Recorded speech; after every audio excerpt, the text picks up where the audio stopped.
बिस्मिल्लाहिर्रहमानिर्रहीम। अस्सलाम वालेकुम, गुड मॉर्निंग। मैं हूं माया खान और मैं हूं शाहज़ेब अहमद। एक ताज़ा बिल्कुल फ्रेश एपिसोड ऑफ सुबह पाकिस्तान की जो है वो एपिसोड के साथ आपकी खिदमत में हाजिर हैं।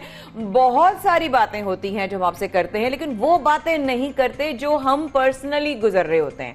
भाई कल बड़ा मजेदार वाकया हुआ शाहज़ेब, वो वाली बारी बात, हम शो के बाद जब टीम के साथ बैठे थे ना तो हम डिस्कस कर रहे थे भाई क्या हो रहा है, क्या हम लोग आपस में डिस्कस करते हैं, वेंट करते हैं।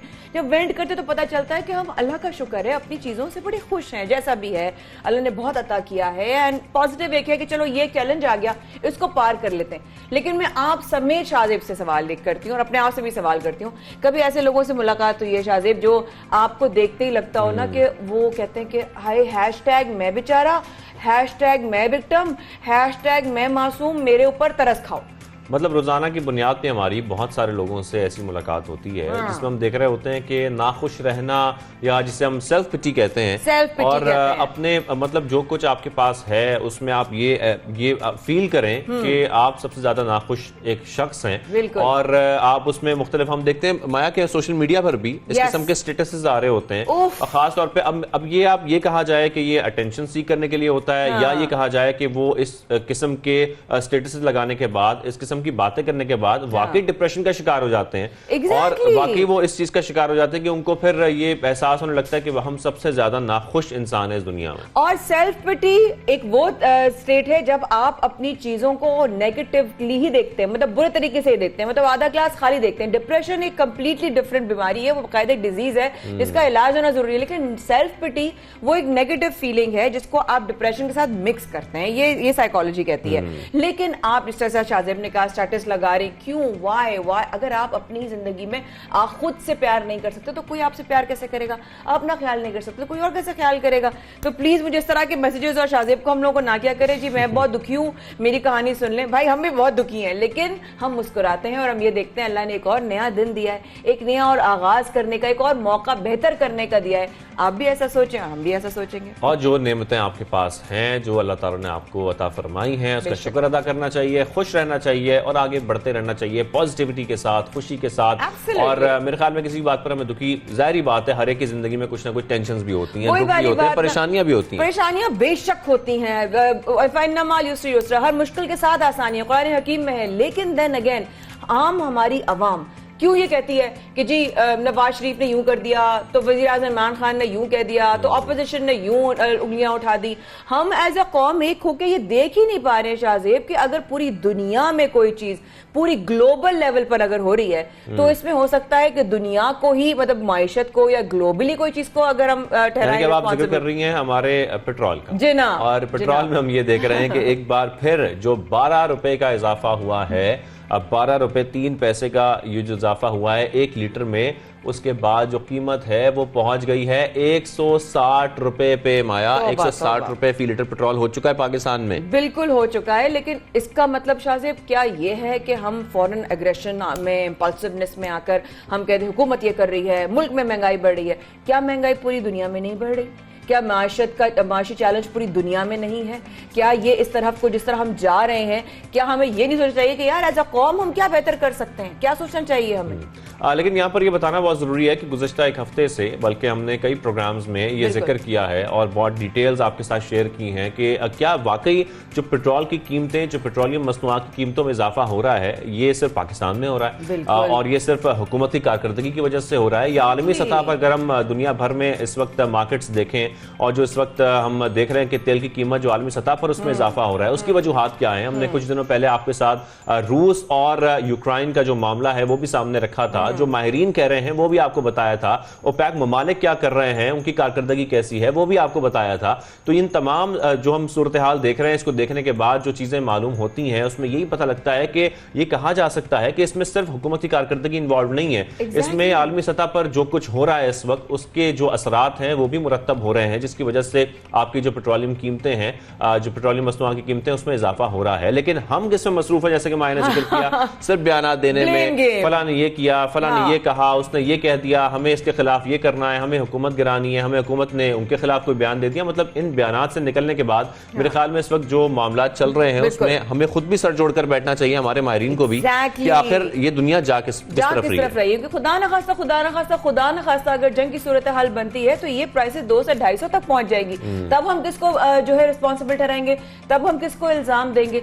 तो हमें बेसिकली क्या एक कौम होकर नहीं सोचना चाहिए कि हम किस तरह से बेहतर हो सकते हैं। सबसे पहले तो इस बात को रजिस्टर करना मेरा ख्याल है शाजिब, हमारी इंडिविजुअल रिस्पॉन्सिबिलिटी ये है कि हम ये सोचें कि ये पूरी दुनिया का चैलेंज है, सिर्फ पाकिस्तान की सियासत का चैलेंज नहीं है, या पाकिस्तान की सियासत को या हमारे लीडरान को या हमारी ऑपोजिशन को जिम्मेदार ठहराने की जरूरत नहीं है, पूरे मुल्क में हो रहा है। इस बात को तो माने कम से कम। पूरी दुनिया में हम ये देख रहे हैं कि पेट्रोल की जो कीमतें हैं उसमें इजाफा हो रहा है। और दूसरी जानिब अगर हम बात करते हैं, अगर जिस जंग का हम खदशा देख रहे हैं रूस और यूक्रेन के दरमियान, अगर ये छिड़ जाती है तो उसके जो असरात हैं, जिस तरह के माहिरीन बता रहे हैं, वो बहुत ही बुरे होंगे, बहुत ही मनफी होंगे, जिसकी वजह से पूरी दुनिया में मुख्तलिफ ममालिक पर दबाव आ सकता है। जब जाहिर बात है, जब पेट्रोलियम की जो कीमतें हैं उसमें इजाफा होता है तो महंगाई में इजाफा हो जाता है, बहुत सारी चीजें उसमें डिस्टर्ब हो जाती हैं इकोनॉमी की, मुल्क की। तो ये जो इस वक्त आलमी सतह पर हम जो मईशत देख रहे हैं, उस मईशत की खराबी की वजह से हम देख रहे हैं कि उसके असरात जो है वो पाकिस्तान पर भी आ रहे हैं, उसकी पाकिस्तान में भी कीमतें बढ़ रही हैं। लेकिन इसका मतलब हरगिज ये नहीं है कि हुकूमत इस पर सर जोड़कर ना बैठे। मेरे ख्याल में भी हुकूमत को सोचना चाहिए, देखना चाहिए कि इस वक्त जो मामला बनते जा रहे हैं हमें किस तरीके से हैंडल करना है, हमें किस तरीके से आवाम को रिलीफ भी देना है,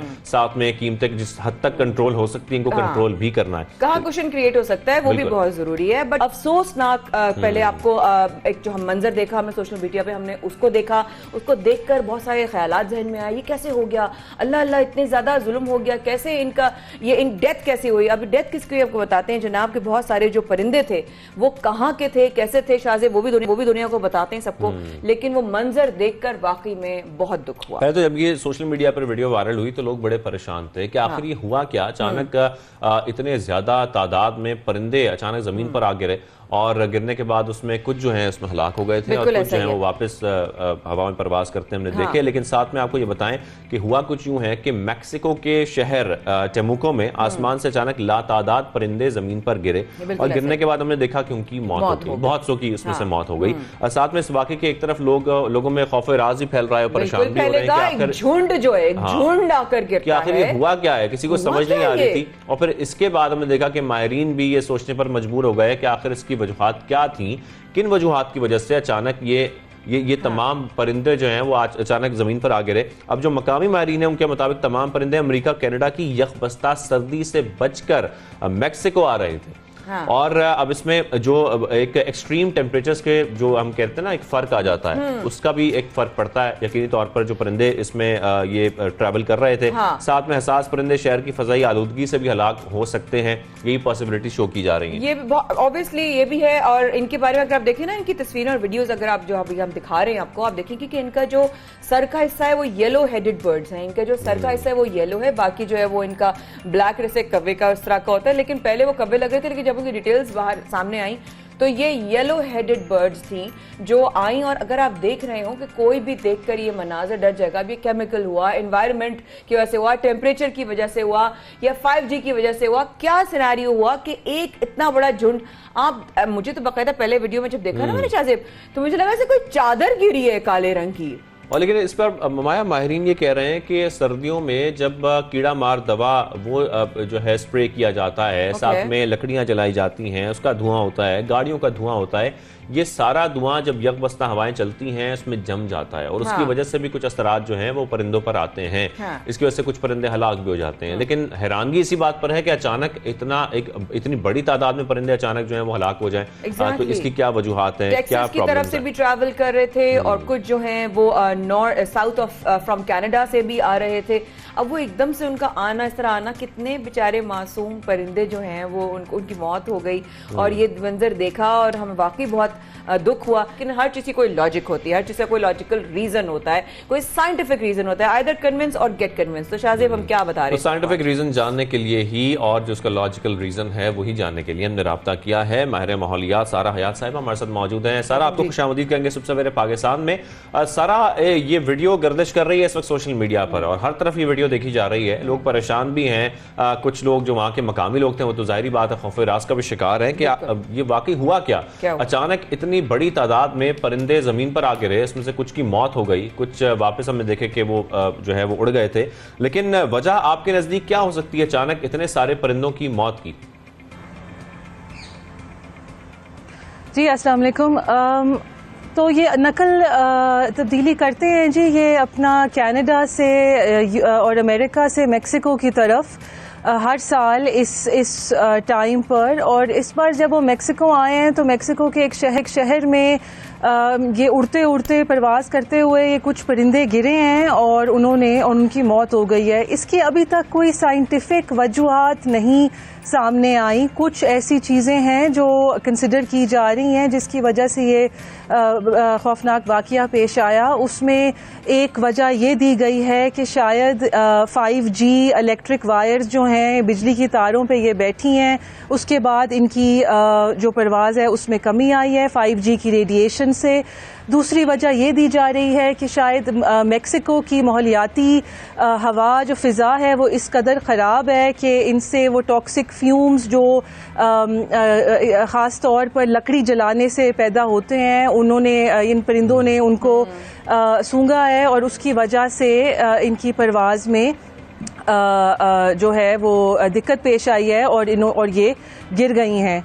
लेकिन जो अभी तक जो साइंटिफिकली जो बात सबसे ज़्यादा इस वक्त जिसमें वज़न है वो ये है कि ये एक माहौलियाती वाक़या नहीं है, बल्कि इन परिंदों के ऊपर एक और परिंदा था, जो बड़ा परिंदा जो इनको प्रेडेटर जिसे कहा जाता है, और उनसे बचते हुए इन परिंदों ने ज़मीन की तरफ अपना रुख किया और एकदम से उठ नहीं सकी और ज़मीन से टकरा कर कोई 100 के करीब ये काले रंग की परिंदे जो हैं जिनका येलो रंग का या पीले रंग का सर होता है, इनकी वफ़ात हो गई। बट जो ज़रूरी बात है करने वाली वो ये है कि माहौलियाती तब्दीली की वजह से परिंदों और जानवरों पर बहुत असरात पेश आते हैं, स्पेशली माइग्रेशन के वक्त।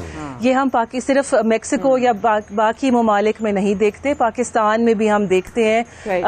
हर साल अफ्रीका से पाकिस्तान में हम सूबे सिंध की तरफ माइग्रेशन की जाती है परिंदों की। लेकिन अब क्योंकि हमारी इंडस जो है उसमें इंडस बेसन, इंडस डेल्टा जो है, वहाँ पे पानी अब कम है और वहाँ पे खुराक नहीं मिलती और फसलें नहीं उगती, तो इनकी माइग्रेशन परिंदों की माइग्रेशन अब यहाँ कम हो रही है, उनका आना कम हो गया है। जी अच्छा सारा, ये बताइएगा सारा, एक आपने बताई कि 5G की वजह से हो सकता है, ऑब्वियसली कोई और रीजन बाहर नहीं आया है, कुछ और बता सकती हैं इस हवाले से कि 2 सवाल साथ साथ आ रहे थे, आप जवाब देना चाहें तो, कि क्या वहां पे आपको पता चला कि कोई वायर से, कभी होता है ना, कभी इलेक्ट्रिक वायर्स होते हैं, कभी आप फ्रिक्वेंसी छोड़ी हुई होती है आपने सिक्योरिटी रीजंस की वजह से, क्या उनसे टकरा के वो गिरे, कोई पूरा ग्रिड था उससे कोई टकरा के गिरे, या कुछ पता चला कितने मासूम परिंदे जब वो गिरे हुए थे, मरे हुए, इतना मुझे दुख हो रहा था देखकर, तो कुछ पता चला कितनी तादाद कितनी थी, जिस तरह ये झुंड नजर है ऐसे बिल्कुल ऐसे काली चादर हो, तो कुछ इसके बारे में बता सकती हैं सारा? जी बिल्कुल, तादाद उनकी बहुत थी, लेकिन जो परिंदे जो एक्चुअली जो फौत हुए हैं उनमें 100 उन्होंने कोई काउंट किए हैं, उसके लगभग उनके पास नंबर है। और जो आपने बात की कि ये इलेक्ट्रिक वायर्स पे शायद बैठे हों, शायद रेडिएशन हो, शायद 5G की वजह हो सकता है हो जी। इसका अभी तक उन्होंने कोई कंक्लूसिव या उन्होंने कोई फाइनल जवाब नहीं दिया हुआ और साइंसदान देख रहे हैं इस मौजू को। लेकिन अभी तक जिस तरह मैंने कहा, ज़्यादा चांस ये है कि ये परिंदे उड़ते हुए किसी एक और बड़े परिंदे से बचते हुए ये टकराए हैं और उठ नहीं सके। एक दफ़ा 2019 में भी वेल्स मुल्क में इसी तरह हुआ कि बहुत सी परिंदे आए और वो एक बड़े परिंदे से बचते हुए, उस वक्त सड़क बन रही थी उस जगह, टारमैक जो है जो चिप भी करता है सड़क बनते हुए, उसमें वो टकराए हैं और उड़ नहीं सके और उस टारमैक में वो फंस गए।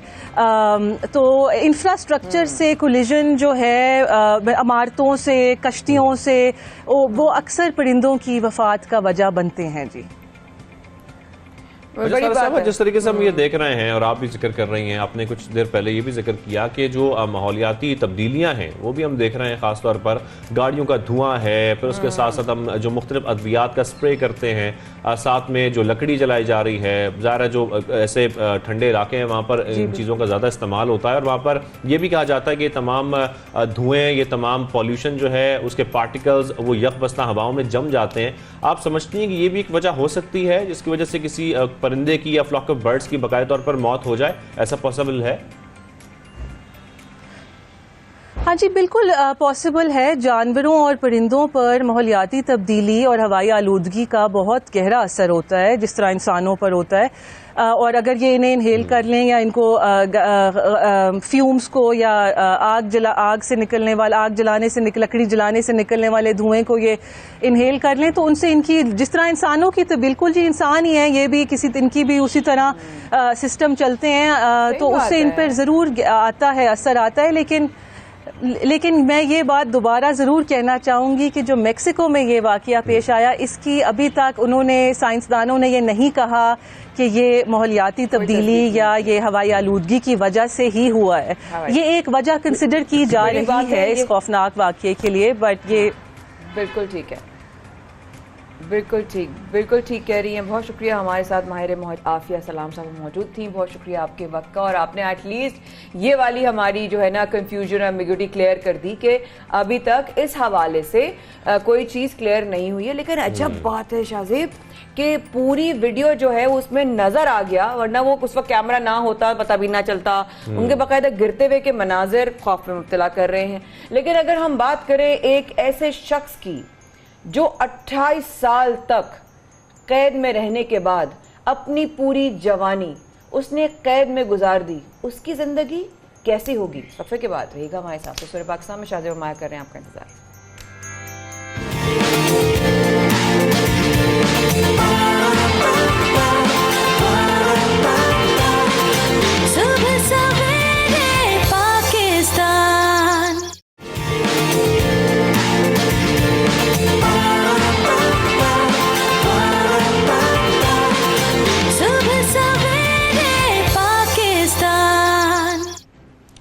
Welcome back. आप देख रहे हैं सुबह सवेरे पाकिस्तान, शाहजेब अहमद और माया खान के साथ। और अब हम जिस सेगमेंट की तरफ बढ़ रहे हैं, अब ब्रेक से पहले माया ने जिक्र भी किया था कि हम आपकी आज किसी से मुलाकात करवाएंगे, क्योंकि उन्होंने बहुत ही मुश्किल वक्त गुजारा है जेल में। जब हम जेल की बात करते हैं या कैद की बात करते हैं तो एक खौफ तारी हो जाता है, एक खौफ में मुब्तला हो जाते हैं हम लोग, क्योंकि वाकई वो जिंदगी जो कई साल तक जेल में गुजारी जाए वो बहुत मुश्किल होती है। माया, आप एक कमरे में बंद नहीं रह सकते। कोविड जैसी सिचुएशन का आपके सामने बहुत खुला एग्जाम्पल है कि अगर हमें खुदा न खास्ता कोरोना हो जाता है तो पहले हम 14 दिन और अब 5 दिन या 7 दिन तो रहना ही पड़ता है। वो 1 घंटा भी अपने आप को कमरे में, अपने ही, जिसमें आपकी तमाम आसाइश की चीजें मौजूद होती हैं, उधर आपसे बंद नहीं रहा जाता। तो एक शख्स जिसकी पूरी जवानी यानी कि तकरीबन 28 बरस, if I am not wrong, बिल्कुल वो जेल में गुजर जाए तो उसकी पूरी जिंदगी कैसे गया था और बाहर आई तो कैसे उसने जिंदगी और दुनिया को पाया, ये अपने आप में एक बहुत बड़ी कहानी। लेकिन जो कहानी में एक ट्विस्ट है वो ये है, जो जिंदगी हम जिस शख्स की बात कर रहे हैं, जिंदगी भर जेल में गुजारने वाले किन हालात से गुजरते हैं ये तो हम आपको बता रहे हैं और आगे इनसे भी जानेंगे। लेकिन जिस तरीके से हम ये बात करेंगे, शख्स वो ऐसा शख्स जिसे सजाए मौत सुनाई गई, सजाए मौत सुनाने के बाद 28 साल बाद अचानक उनकी किस्मत बदल गई। वो ऐसे बदल गई कि उनके जो फांसी पर चढ़ने से सिर्फ चंद घंटे पहले उन्हें माफ़ी मिल गई, और माफ़ी मिलने के बाद उन्हें रिहा कर दिया गया। जिस तरीके से हम देख रहे हैं कि 28 साल उन्होंने जेल में गुजारे और उसके बाद उनको ये माफ़ी मिल गई। तो ये जो 28 साल थे जेल के अंदर, उनके कैसे गुजरे, एक जाहिर बात है इंसान की नफ्सियात पर बड़ा उसका असर होता है। 17 साल के थे जब वो गए, 17 साल के थे जब वो गए। एक टीन एज लड़का, आप सोचें, एक बिल्कुल छोटा बच्चा लड़कपन में जेल में चला जाता है और फांसी से चंद घंटे कबल, शाहजेब ने बताया, चंद घंटे कबल उसको ये खबर मिलती है कि तुझे फांसी नहीं मिल रही। आप सोच सकते हैं उसकी क्या तासुरात, उसके एहसास, उसके जज्बात क्या होंगे। मैं समझती हूँ आज पूरी दुनिया में ये एपिसोड जो है ना, ये मतलब बहुत जबरदस्त स्टोरी है। मतलब मैं खुद बहुत इंस्पायर हूँ इस स्टोरी से। तो हम आपकी मुलाकात करवाते हैं विहाड़ी के मोहम्मद अनवर से, जो 28 साल बाद जेल से रिहा हो गए हैं। मुनव्वर, आपको हम खुशामदीद कहते हैं सुबह सवेरे पाकिस्तान में। आपकी कहानी यकीनी तौर पर हमें सुनकर कुछ अफसोस भी हो रहा है, लेकिन खुशी इस बात पर हो रही है कि आपको 28 साल के बाद रिहाई मिल गई है। जरा बताइएगा आपका ये तवील वक्त, क्योंकि जेल के अंदर रहना एक हमारे लिए तो किसी कमरे में एक दिन गुजारना ही बड़ा मुश्किल होता है। आपके 28 साल जो जेल में गुजरे हैं, मैं चाहता हूं कि हमारे नाजरीन को पहले आप ये बताएं कि वो कैसे थे। जी अस्सलाम वालेकुम, मेरा नाम चौधरी मोहम्मद अनवर है और मेरा ताल्लुक अनाई फैमिली से है। ज़िला विहाड़ी के शहर गग्गो मंडी का रहायशी हूँ। ये जी 6/3/1993 की बात है कि गांव के कुछ लोग मेरे भाई को मारने के लिए घर तक आ गए। बड़े भाई वो भी फौत हो चुके हैं, अल्लाह को प्यारे हो चुके हैं। तो वहाँ ये लड़ाई हुई और एक आदमी अल्लाह को प्यारा हो गया, तो मुझे गिरफ्तार करके जेल भेज दिया गया।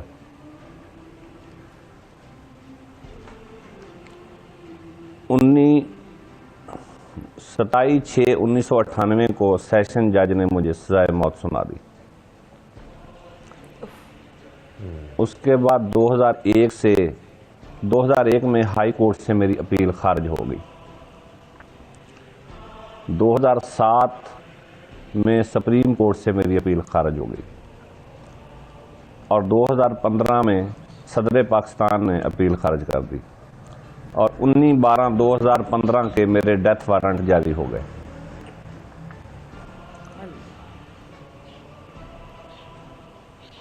उस दौरान प्रेसिडेंट मुशर्रफ साहब थे, उन्होंने एक कानून बनाया था कि सजाए मौत के ऐसे कैदी जिनकी उम्र वक़ुआ के वक्त 18 साल से कम है, उनकी सजाए मौत उम्र कैद में तब्दील कर दी जाए। तो उस कानून के तहत मेरे भाइयों ने हाई कोर्ट में रिट दायर की और हाई कोर्ट ने स्टे आर्डर जारी कर दिया और मेरी फांसी रोक दी गई। फिर वो रिट मेरी सुप्रीम कोर्ट में चली गई।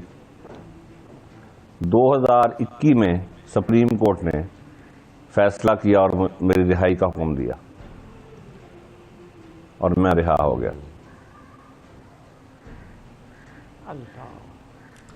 45 बरस के हो गए हैं अनवर भाई आप? जी, आपकी उम्र अब 45 बरस हो चुकी है लगभग?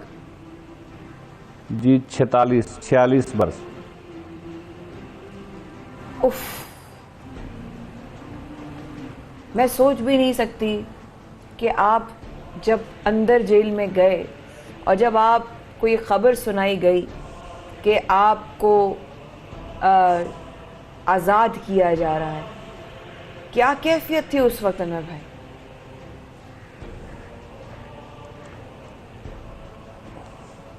बस जी अल्लाह का शुक्र अदा किया कि अल्लाह ने बहुत बड़ा रहम किया मुझ पर। देखे ना, ये सहमन हुआ था, जो कुछ हुआ था मैंने जानबूझ कर नहीं किया और मुझे अल्लाह पर पूरा भरोसा था, मुझे यकीन था कि अल्लाह कोई ना कोई सबब ज़रूर पैदा करेगा और अल्लाह ने रहमत कर दी। अच्छा अनवर साहब, यहाँ पर मुझे वो पूरा मैं वाकया आपसे जानना चाहता हूँ, जो वाकया हुआ जिस पर ये आप जेल में गए, आखिर हुआ क्या था? सजा आपको जो सुनाई गई थी, जिस तरह आप बता भी रहे हैं कि आपके भाई भी आपके हमरा थे, वो पूरा वाकया क्या था जिस वजह से आपको जेल जाना पड़ा?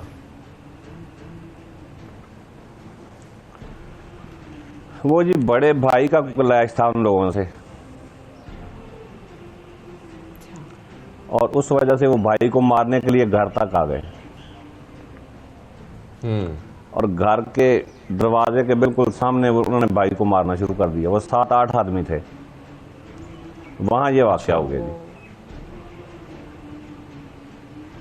फिर उसके बाद मैं उस वक्त बच्चा था, मैं खौफजदा हो गया।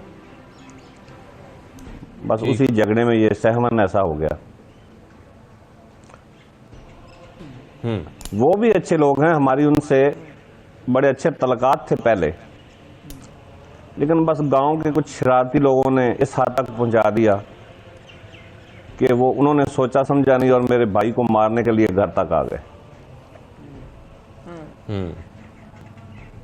फिर हमने उनसे बड़ी माफियां मांगी, मेरे पूरे खानदान ने उनकी मिन्नतें की, लेकिन वो नहीं माने। अच्छा, अल्लाह रहम।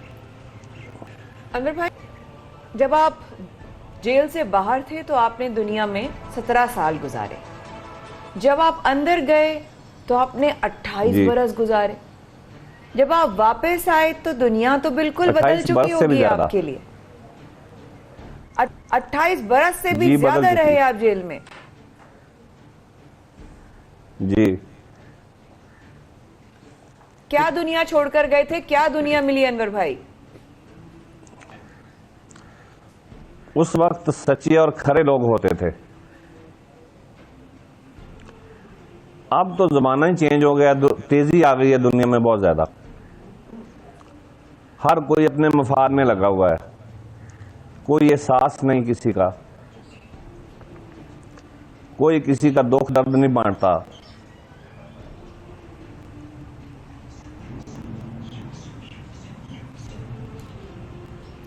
क्या करने का आपका इरादा? जब आप अभी बाहर आए हैं तो आपको लगता है जब कोई किसी का दुख नहीं बांटता, दर्द नहीं बांटता, तेज हो चुकी है दुनिया, इस दुनिया में आप कैसे आगे बढ़ने के लिए क्या प्लान किया है? प्लान तो ये है जी कि मैं कोई कारोबार करूं, क्योंकि इस केस की वजह से हमारा मुआशी तौर पर हम तबाह हो गए। खत्म हो जाए हमारा खानदान खत्म, जमीन जायदाद, ये घर जिसमें मैं बैठा हूं ये भी बिक चुका है। वालिदैन फौत हो गए, 2 भाई फौत हो गए, मुझे जेल में फालज हो गया। जेल में एक दफा मुझे दिल का दौरा भी पड़ा। अब मैं पुरअमन जिंदगी गुजारना चाहता हूं, लेकिन इसके लिए वसाइल की जरूरत है, वो हमारे पास नहीं है।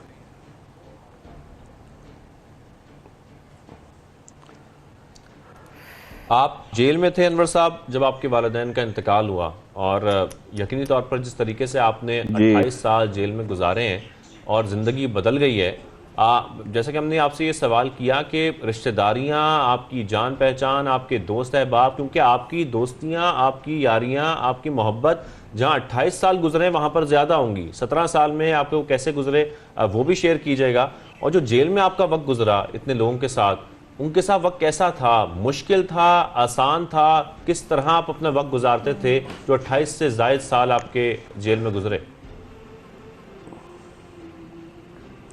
जेल का वक्त जी बहुत मुश्किल होता है। अल्लाह माफ़ करे, अल्लाह दुश्मन को बचाए। और ख़ास तौर पर सजाए मौत की जो काल कोठरी है, वहाँ बहुत परेशानी होती है। बंदा हर वक्त बड़ा सोचता ही रहता है कि मेरा क्या बनेगा, क्या होगा। सोच सोच के इसी टेंशन में मुझे फालज हो गया। अब मेरी ये जो बाईं साइड है ये काम नहीं करती।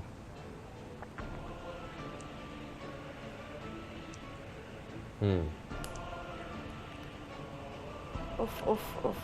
सोच भी नहीं सकते हम अनवर भाई कि आपका क्या वक्त गुजरा होगा, और बहुत मुश्किल है ये ज़िंदगी। वाकई में आपकी सेहत इस बात की शायद बहुत मुशक्क़त वाला काम करने की इजाज़त नहीं देगी। कारोबार ही आप कर सकेंगे। क्या समझते हैं इतने अरसे में कोई आपको मुश्किलात का सामना आया कि भाई ये तो जेल काट कर आया है, वो जो हमारे जिसको कानून दे चुका होता है सजा, कानून इज्जत बाइज्जत बरी कर चुका होता है, उसको माशरा नहीं छोड़ता। आपने कोई आपके सामने वाकया हुआ हो, आपके साथ पेश आया हो, आपने खुद सहा हो कि भाई ये तो जेल काट कर आया, इसके साथ ना कारोबार किया जा सकता है, ना इसको नौकरी दी जा सकती है? जी अनवर भाई। नहीं जी, कोई ऐसी बात नहीं हुई, ना किसी ने मुझसे की है, क्योंकि पूरे इलाके को पता था कि इसमें मेरा कसूर नहीं है।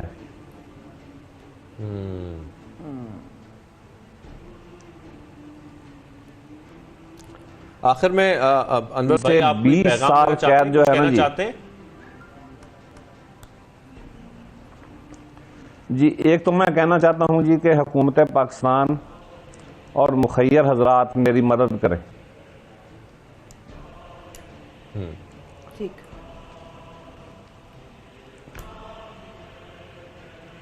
ठीक है, ठीक है। मैं जिस घर में बैठा हूं, ये घर भी बिक चुका है।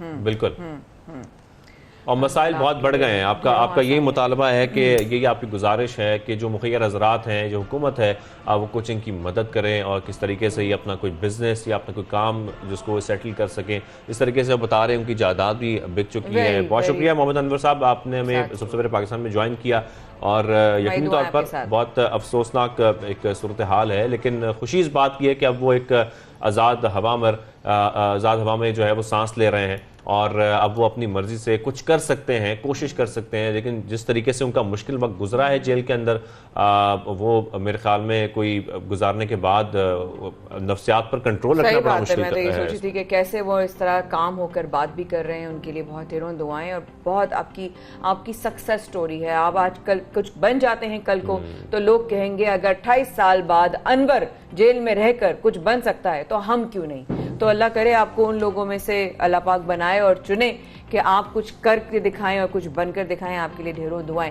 अब शाहजेब, हम आगे बढ़ रहे हैं पेट्रोल के हवाले से। बिल्कुल, जैसा कि हमने जिक्र किया आगाज़ में, पेट्रोल की कीमतों में इजाफा जो हुआ है पाकिस्तान में, उससे यकीनी तौर पर शहरी बहुत परेशान है, परेशानी में मुब्तला हैं। उनकी परेशानी कितनी बढ़ गई है, उनके लिए जो आसानियाँ थीं वो अब तो कम होती हो जा रही है, क्योंकि मुसलसल प्राइस जो है पेट्रोल की वो हम देख रहे हैं कि बढ़ती जा रही है। तो इसमें हमने देखा कि जो हुकूमत ने पेट्रोल बम गिराया है, उसके बाद जो रद्दमल आ रहा है अवाम की जानब से, शहरियों की जानब से, वो क्या है, इसी पर बात करने के लिए हमारे जो नुमाइंदा 92 न्यूज़ हैं वो हमारे साथ मौजूद हैं। शिराज, बताइएगा, इस वक्त पेट्रोल बम तो गिर चुका है, 160 पर पेट्रोल पहुंच चुका है, शहरी क्या कह रहे हैं?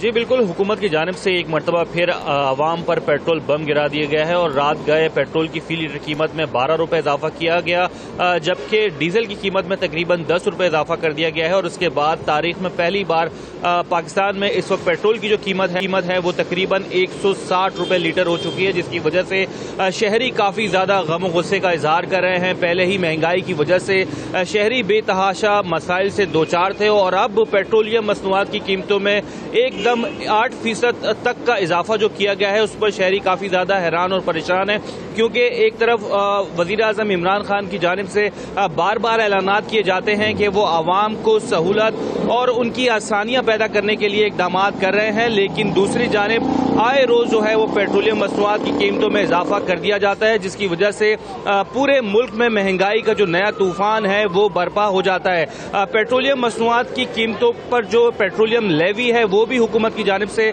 तकरीबन 4 रुपए बढ़ा दी गई है और अब हुकूमत जो है लेवी की मद में तकरीबन 18 रुपए आवाम की जेबों से अब वसूल करेगी और उस पर शहरी काफी ज्यादा गम गुस्से का इजहार कर रहे हैं। जहां पेट्रोलियम मसनूआत की कीमतों में इजाफा हुआ है, वहीं अब जो है ट्रांसपोर्ट्स के किराए में भी जो है वो फौरी तौर पर इजाफे का जो खदशा है वो जाहिर किया जा रहा है। अमूमन हम देखते हैं कि 4 से 5 रुपए फी लीटर कीमत जब बढ़ती है पेट्रोल की तो 10% जो है वो ट्रांसपोर्टेशन के किराए बढ़ जाते हैं। और ऐसी सूरत में आज जब हुकूमत की जानिब से तकरीबन 12 रुपए का इजाफा किया गया है पेट्रोल की कीमत में, तो खदशा जाहिर किया जा रहा है कि ट्रांसपोर्टेशन की जो कॉस्ट है उसमें 20% तक इजाफा हो जाएगा, जिसकी वजह से अशिया खुरोनोस की जो तरसील है वो महंगी होती चली जाएगी, जबकि जो रोजमर्रा के इस्तेमाल की अशिया है उनकी कीमतों में भी जो है होशरबा इजाफा देखा जा सकता है। इसके साथ साथ शहर कायद में पब्लिक ट्रांसपोर्ट पहले ही नहीं है, CNG ना मिलने की वजह से शहरी परेशान रहते हैं। इस सूरत में पब्लिक ट्रांसपोर्ट के किरायों में भी जो इजाफा है वो हो जाएगा और जो गरीब और मुतवसित तबके हैं जो पब्लिक ट्रांसपोर्ट इस्तेमाल करते हैं उनके लिए जो परेशानियां हैं वो मजीद बढ़ती ही चली जाएंगी। हम यहाँ पर यही कह सकते हैं कि शहरियों के लिए परेशानी हर तरीके से बढ़ती ही जा रही है और अब ऐसे बढ़ गई है कि पब्लिक ट्रांसपोर्ट में इजाफा होगा। जाहिर बात है, जब कीमतें बढ़ गई हैं पेट्रोल की तो हर चीज़ की कीमत में इजाफा हो जाएगा, क्योंकि पेट्रोल पहुंच चुका है 160 रुपए पे और अभी भी जो खदशात हैं वो जाहिर किए जा रहे हैं कि इसकी मजीद कीमत भी बढ़ सकती है। शहराज अहमद, बहुत शुक्रिया, आपने हमें ज्वाइन, तो जो सूरत हाल है पेट्रोल पंप्स पर वो हमें बताई, शहरियों का क्या कहना है ये भी हमें बताया। साथ में अब हम अगले सेगमेंट की तरफ बढ़ते हैं। माया, ये जो सनग्लासेस आपने लगाए हैं वैसे तो बहुत अच्छे आपको सूट कर रहे हैं, लेकिन क्या आपने इस बात को मेक श्योर किया था खरीदने से पहले कि इसके अंदर जो ग्लास इस्तेमाल किया गया है वो आंखों के लिए ठीक है, मुफीद है या नुकसानदेह है? इतने समझदार आप मेरी कंपनी में रह कर हो गए ना, माशाल्लाह। नहीं, मैं पहले समझदार था, लेकिन आपको मैंने ग्लासेस में देखने के बाद मैंने फैसला किया आपसे सवाल करूंगा। मैं ना इसलिए पहले महंगाई की खबर आई थी, मैंने कहा आंखें बंद कर लो, मुझे महंगाई की खबरें नहीं सुननी। लेकिन जब हम चश्मा लगाएं तो वही वाली आपकी बात कि हमें ये भी पता है कि हम चश्मे के अंदर से जो देख रहे हैं वो हमारी आंखों के लिए है या नहीं। आंखें, तुम्हारी आंखें, उसकी आंखें, कैसी आंखें और क्यों आंखें, किस तरफ आंखों को लगेगा? क्योंकि आंखें जो है ना पर्सनालिटी का बहुत अहम हिस्सा होती है। आंखें एक नेमत है और इस नेमत को हम खोना बिल्कुल नहीं चाहते। दुनिया की खूबसूरती, हर चीज की खूबसूरती और जो हम चाहते हैं वो देखते हैं, लेकिन इन आंखों को नुकसान नहीं पहुंचना चाहिए किसी भी तरीके से। और जब आंखें मुतासर होती हैं तो जाहिर बात है इसका नुकसान जो आपको होता है उससे बचने के लिए हमें क्या करना चाहिए, क्योंकि जिस तरीके से हम देख रहे हैं आया कि बाजारों में जो चश्मे मिल रहे हैं धूप से बचने के लिए, जिसको सन ग्लासेस कहा जाता है, उसके अंदर जो प्लास्टिक इस्तेमाल की जा रही है, क्या वो प्लास्टिक आपकी आंखों के लिए फायदेमंद है या उल्टा आपको नुकसान पहुंचा रही है? वो आपको धूप से बचा रही है या उसका मजीद आपकी आंखों को नुकसान हो रहा है? ये जानना बहुत जरूरी है। बहुत अच्छा सवाल है और बहुत ही उम्दा जो है वो मौजू है। ये वो मौजू है जो हर आम आदमी, गर्मी आ रही है ना, सर्दियों में तो धूप अच्छी लगती है, जब गर्मी आती है तो आपको होता है आप ग्लासेस लें। आप ग्लासेस कहते हैं जब महंगा लेने की तो सस्ता ले लो, लेकिन वो आपके लिए कितना नुकसानदेह हो सकता है आप सोच भी नहीं सकते। अब तक एक्सपर्ट आके नहीं बताएगा, मेरे ख्याल है आप लोगों को बिल्कुल। इसी पर बात करने के लिए मैं ज्वाइन किया है हमारे अमराज चश्म डॉक्टर काजी साहब ने। डॉक्टर साहब खुश आएंगे सबसे पहले पाकिस्तान में। डॉक्टर साहब, जिस तरीके से हम सड़कों पर देखते हैं सन ग्लासेस हर जगह भरमार है, 200 रुपए में, 100 रुपए में, 300 रुपए में आपको हर प्राइस पर सन ग्लासेस मिल जाते हैं, लेकिन क्या ये सन ग्लासेस आंखों के लिए मुफीद है या नुकसानदेह? बहुत शुक्रिया। ये बहुत ही अहम मौजू है जिस पर आज आप बात कर रहे हैं जी। और पेशतर इसके कि मैं धूप के चश्मों के हवाले से बात करूं, 3 चीज़ें हमें जानना बहुत ज़रूरी है। सबसे पहली बात ये कि हमारे आँखों के अंदर कौन सा कुदरती हिफाजती निज़ाम मौजूद है जिससे हमारी आँखों की हिफाजत हो। तो इसमें मैं ये बताना चाहूँगा कि तेज़ रोशनी की सूरत में हमारी पुतलियाँ सिकुड़ती हैं और कम रोशनी में हमारी पुतलियाँ फैलती हैं। इसकी वजह से जो धूप के अंदर या सूरज की तेज़ रोशनी के अंदर जो मौजूद शुआएं हैं, जिनमें सबसे ख़तरनाक जो शुआ है वो अल्ट्रावायलेट रेज हैं। ये अल्ट्रावायलेट रेज हमारी आँखों को बहुत नुकसान पहुँचाती है। तीसरी बात ये कि आँख के कौन से हिस्से हैं जो इस अल्ट्रावायलेट रेज की वजह से मुतासिर हो सकते हैं या ख़राब हो सकते हैं। हमारी आँख के सामने की शफाफ झिल्ली जिसे कॉर्निया कहते हैं, ये डैमेज हो सकता है इस अल्ट्रावायलेट रेज से। फिर हमारे आँख के अंदर मौजूद अज्जा जो इंतहाई शफाफ होता है वो धुंधला सकता है, जिसे हम मोतिया कहते हैं, यानी क़ब्ल अज़ वक़्त या यंग एज में मोतिया हो सकता है। और जो सबसे ख़तरनाक चीज़ है वो ये कि पर्दा जिसके ऊपर हमारी दुनिया का अक्स बनता है और हम चीज़ें देखने के काबिल होते हैं, और ख़ास तौर पे जो मरकज़ी निगाह हमारी होती है, मैकुला हम इस अल्ट्रावायलेट रेज के ज़रिए से वो डैमेज होता है और मैकुलोपैथीज होती हैं, जिससे हमारी जो शार्प विजन है वो ख़त्म हो जाती है और ये इंतहाई ख़तरनाक है। तो अब इन 3 चीज़ों को मद्देनज़र रखते हुए हम अगर सन ग्लासेस की बात करें तो गैर मियारी सन ग्लासेस क्या करते हैं, वो तेज़ धूप में रोशनी और चमक को तो कम करते हैं, लेकिन उसके साथ साथ हमारी पुतलियों को भी फैला देते हैं। और नतीजा ये होता है कि अगर उन सन ग्लासेस के अंदर अल्ट्रावायलेट प्रोटेक्शन ना हो, अल्ट्रावायलेट फिल्टर्स ना हो, तो ये अल्ट्रावायलेट रेज हमारी आंखों को बुरी तरह से मुतासिर हो। तो इसलिए ये ज़रूरी है कि जब भी खरीदा जाए वो अल्ट्रावायलेट प्रोटेक्शन के साथ होना चाहिए। जी, आप कुछ कह रही हैं? डॉक्टर जी जी डॉक्टर साहब, वही माशाल्लाह आप इतनी सारी चीज़ें बता रहे हैं तो वो उसमें काटना मुनासिब नहीं था, लेकिन ज़ाहिर है फैशन भी है, सन शेड्स भी पहनने हैं। अब आपने कहा कि जब ख़रीदते वक्त किन किन चीज़ों का ख्याल कर लेना चाहिए, वो भी आप मेरे ख्याल वजाहत कर रहे थे, वजह से डिटेल में बता दीजिएगा कि अगर ये चीज़ हो तो हमें नहीं लेना चाहिए, ये चीज़ें हो तो हमें ऑप्ट करना चाहिए। अगर हमें अपनी आंखों को, जैसे आपने बताया कि बहुत ही नुकसानदेह है अगर हम इस तरह से चश्मे ले लेते हैं, तो एक आम इंसान को क्या पता होना चाहिए कि उसकी आंखों के लिए इस तरह का चश्मा लेना मुनासिब रहेगा? जी डॉक्टर साहब। बिल्कुल सही, बहुत अच्छा सवाल है। दरअसल हम जिस हिस्से में रहते हैं यहाँ सूरज जो है अपनी पूरी तमाज़ुत के साथ हमारे सामने होता है, तो इसके लिए वाकई ये ज़रूरी है कि आप अच्छे मेयारी सन ग्लासेस जरूर इस्तेमाल करें जिसमें अल्ट्रा वायलेट प्रोटेक्शन मौजूद हो। अब UVA B ये वो रेज हैं जिनसे प्रोटेक्शन के लिए अक्सर जो मेयारी चश्मे होते हैं उनमें बाकायदा ये लिखा हुआ होता है कि या तो उसके अंदर उसकी UV प्रोटेक्टिंग कोटिंग होती है या फिर शीशे के अंदर लिखा है UV protected. UV protected glasses जो है वो इस्तेमाल करनी चाहिए, क्योंकि गैर मेयारी चश्मों से हम आँख के आगे जो है तेज रोशनी तो कम कर लेते हैं, लेकिन उसके साथ साथ जो ही हमारी पुतलियाँ फैलती हैं तो वो उस पुतलियों के फैलने की वजह से ज्यादा रोशनी हमारी आँख के अंदर जाती है और वो अल्ट्रा वायलेट रे तो हमारे सूरज की रोशनी में बहुत ज्यादा है।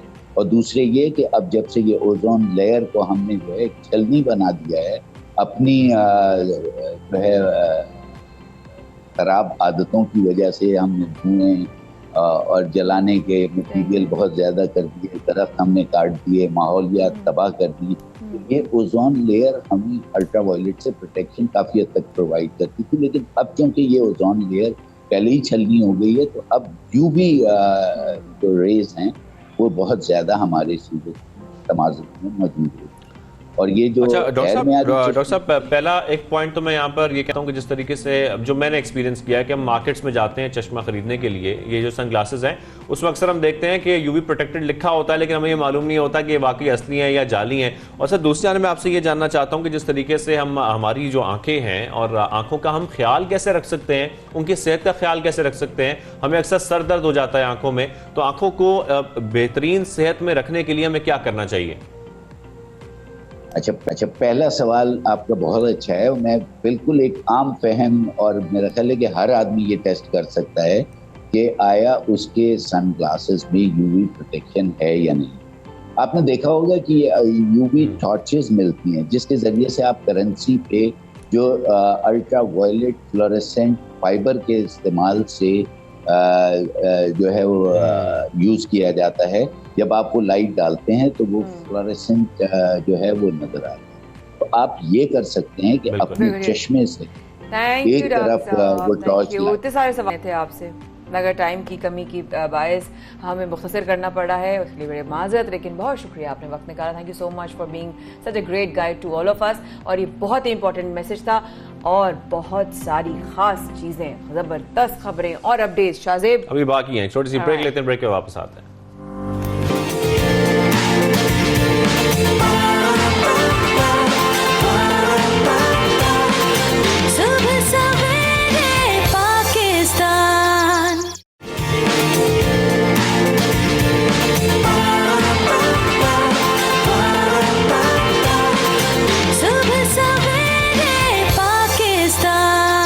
पाकिस्तान में एक बार फिर शाहजेब अहमद उमर खान के साथ आपने दोबारा आप ब्रेक के बाद आए, बहुत शुक्रिया। अब जरा बात करते हैं उस बात की जिस प्रोग्राम के शुरू में भी हमने बात की थी और टच करते हुए गए थे कि दुनिया भर में पहले खदशात ऑब्वियसली की बात कर लें कि दो मुल्क में एक जंग छिड़ने की बात हो रही है। खुदा न खास्ता अगर इस तरह के मामलात होते हैं तो अवाम कितनी परेशान होती है, स्पेशली जो दो ममालिक की अवाम है, वहाँ पे रिहायशी हैं, उनका क्या कहना है, उनके क्या खौफ हैं। और अगर इस तरह की पैमाने पर अगर इस लेवल की खुदा न खास्ता जो खदशात एक्सपर्ट्स या जितने भी दुनिया में तजियाकार हैं वो जाहिर कर रहे हैं खदशात शाहजेब, तो ये बहुत ही परेशान कुन सिचुएशन। बिल्कुल, क्योंकि हम देख रहे हैं कशीफ की दिन ब दिन बढ़ती जा रही है, उसके जो असरात हैं वो सिर्फ इन दो ममालिक पर नहीं आएंगे, सिर्फ रूस और यूक्रेन की बात नहीं है, कई ममालिक ममालिक है जिनकी मईशत पर असर पड़ेगा, कई ममालिक के हालात खराब हो सकते हैं, कई ममालिक पर जैसे हम तेल की कीमतों की बात कर रहे हैं उसमें बेहद इजाफा हो सकता है। तो बहुत सारी प्रॉब्लम्स हैं जो बन सकती हैं। साथ में आपको ये बताएं कि रूस और यूक्रेन की जो हम बात कर रहे हैं, रूसी अफवाज तेजी के साथ यूक्रेन की सरहद पर जमा हो रही है, ऐसी खबरें सामने आ रही हैं। साथ में अमेरिका ने जो यूक्रेन में सफारत खाना है उसको बंद कर दिया है, अमले को वापस बुला लिया है। हम ये भी देख रहे हैं कुछ बयानात भी सामने आ रहे हैं जो अमेरिकी वजीर खारजा उनकी जानिब से, उन्होंने जो वहां पर सिफारती अमला है उसको वापस बुलाने का फौरी तौर पर कहा है, मुंतकिल हो जाए। बिल्कुल। और जैसे कि हम ये भी देख रहे हैं कि जो ये हिदायत सामने आ रही हैं उसमें हम ये भी देख रहे हैं कि एंटोनी ब्लिंकन ने अमेरिकी शहरियों को भी एक बार फिर यूक्रेन से फौरी तौर पर निकल जाने की हिदायत की है, यानी कि शहरियों को भी वहां से निकाला जा रहा है, जो सफारत खाना है उसके अमले को भी वहां से निकाला जा रहा है, और पूरी कोशिश की जा रही है जितने भी जिन ममालिक के यूक्रेन में इस वक्त लोग हैं उन तमाम लोगों को वहां से निकाल लिया जाए। लेकिन ये बात जाहिर क्या कर रहा है, ये बात यही जाहिर की जा रही है कि इसका मतलब है कि ये खदशा है। जिस तरीके से फौज अगर सरहद पर मौजूद है और बढ़ती जा रही है और वहां पर तैनात है, तो इसका मतलब है कि हम ये कह सकते हैं कि खदशा ये बहुत इस वक्त बात यहाँ तक पहुंच गई है जंग के जब हम यहाँ पाकिस्तान में बैठकर इस हवाले से बात करें तो वहां की आवाम के क्या तासुरात, उन लोगों के क्या हालात, उन लोगों के क्या इमोशंस होंगे, वो क्या कितने परेशान है और कितने परेशान नहीं है, हमें ये भी तो जानना बहुत जरूरी है। बिल्कुल। साथ में दूसरी जानब हम ये भी देख रहे हैं कि जो जर्मन चांसलर हैं उन्होंने रूस को खबरदार किया कि अगर इसने यूक्रेन पर हमला किया तो उस पर सख्त पाबंदियां आयद की जा सकती हैं। इस तरीके से प्रेशर भी डाला जा रहा है और ये कहा भी जा रहा है कि सख्त पाबंदियां आयद की जाएंगी। साथ में जो अमेरिकी इंटेलिजेंस का ये दावा है कि रूस ओलंपिक्स मुकाबलों के खत्म होने से पहले ही यूक्रेन पर हमला कर सकता है, तो ये खबरें भी सामने आ रही हैं। अब जो ये सूरत पूरी बनती जा रही है इसमें हम देख रहे हैं कि अमेरिका और यूरोपीय मुल्कों ने अपने शहरियों को जल्द अज जल्द यूक्रेन से निकालने का कहा है, हिदायत दी हैं, निकाला भी जा रहा है, अमले को भी निकाला जा रहा है और एक अजीब सूरत बनती जा रही है। लेकिन इस कशीदगी जिस तरीके से हम देख रहे हैं दिन ब दिन बढ़ती जा रही है, तो इसी मामले पर बात करना बहुत जरूरी है। और बैनुल अक़वामी अमूर की माहिर अस्मा वदूद साहिबा हमारे साथ मौजूद हैं। अस्मा साहिबा, आपको खुशामदीद करेंगे सबसे पहले पाकिस्तान में। सबसे पहले मैं आपसे ये सवाल करना चाहता हूं कि जिस तरीके से हम देख रहे हैं कशीदगी बढ़ती जा रही है रूस में और यूक्रेन में, आप क्या समझती हैं ये कितना संगीन मामला है इस वक्त? और साथ में अगर हम ये बात करें कि क्या ये कहा जा सकता है कि वर्ल्ड वॉर 3 की तरफ जाया जा रहा है, कुछ ऐसे खदशात भी हैं? देखिए जी, जो इस वक्त रशिया और यूक्रेन के दरमियान हो रहा है ना, वो एक्सट्रीम मिसट्रस्ट का नतीजा है नेटो और रशिया के दरमियान। जो परसेप्शन दोनों एक रशिया और नेटो एक दूसरे के लिए रखते हैं ना, वो इस जो मुद्दा है उसकी बेसिकली बुनियाद है। रशिया समझता है कि नेटो बेसिकली बनाया ही एंटी रशिया एजेंडा को फुलफिल करने के लिए है। वो सिर्फ एक मिलिट्री अलायंस नहीं है, वो एक कल्चरल इन्वेजन है और उसकी जो रिस्ट्रिक्शंस वो डिफाइन करते हैं उसको वो बारहा मैनिपुलेट करते रहते हैं। यानी कि वो म्यूचुअल डिफेंस पैक्ट नहीं है, वो कहीं बहुत सी ऐसी जगहों पे भी इन्वेड उसने किया है और इंटरवीन किया है जहाँ पे उसका डायरेक्ट इन्फ्लुएंस नहीं बनता था, जैसे कि आपका लिबिया हो गया, कोसोवो हो गया। तो इस तरीके से एक मिसट्रस्ट है और यही मिसट्रस्ट आपका नेटो के हवाले से भी है कि नेटो अभी भी नेटो और उसके अलायंस और यूएस अभी भी रशिया को अपने लिए एक सबसे बड़ी थ्रेट समझता है। तो ये दोनों जो एक एयर ऑफ मिसट्रस्ट चल रहा है ना, ये इस पूरे सिलसिले की बुनियाद है। अब जो आपने कहा कि हम वर्ल्ड वॉर 3 की तरफ जा रहे हैं कि नहीं जा रहे, देखिए जी, इस वक्त अगर हम पूरा ग्राउंड बेस्ड सिचुएशन देखें ना, तो ये सिर्फ दो मुल्कों के दरमियान में या नेटो और रशिया के दरमियान में अब ये सिचुएशन नहीं रही। इस वक्त जैसे मिलिट्री बिल्टअप हो रहा है, आपकी जो यूएस की अगर हम बात करें तो यूएस ने अपने की ट्रूप्स इस वक्त अवेलेबल है रोमानिया में, पोलैंड में, फ्रांस के अवेलेबल है पोलैंड में, यूके के एस्टोनिया में, डैनिश लिथुआनिया में, नेटो इटसेल्फ अवेलेबल है एस्टोनिया, लिथुआनिया, लातविया, पोलैंड और रोमानिया में। अब ये तो हो गया नेटो का साइड। रशिया भी इटसेल्फ सिर्फ यूक्रेन के ऊपर अपने ट्रूप्स बिल्डअप नहीं कर रहा। एक और बहुत अलार्मिंग सिचुएशन ये है कि जो आपका है बेलारूस और रशिया के दरमियान एक जॉइंट आर्मी ड्रिल हो रही है बेलारूस की बॉर्डर पे, जिसका मतलब ये है कि आप नेटो अलायंस के डायरेक्टली उनकी डोर स्टेप पे आ गए हैं और ये चीजें बहुत अलार्मिंग है आपकी पोलैंड के लिए, लातविया के लिए, आपकी लिथुआनिया के लिए। तो एक ऐसी सिचुएशन बन रही है जिसमें इसका मैग्नीट्यूड शायद हमने वर्ल्ड वॉर 1945 से पहले के बाद इतने मैग्नीट्यूड के हमने बिल्डअप और उसका इम्पैक्ट प्रियम्प्ट हमने नहीं किया।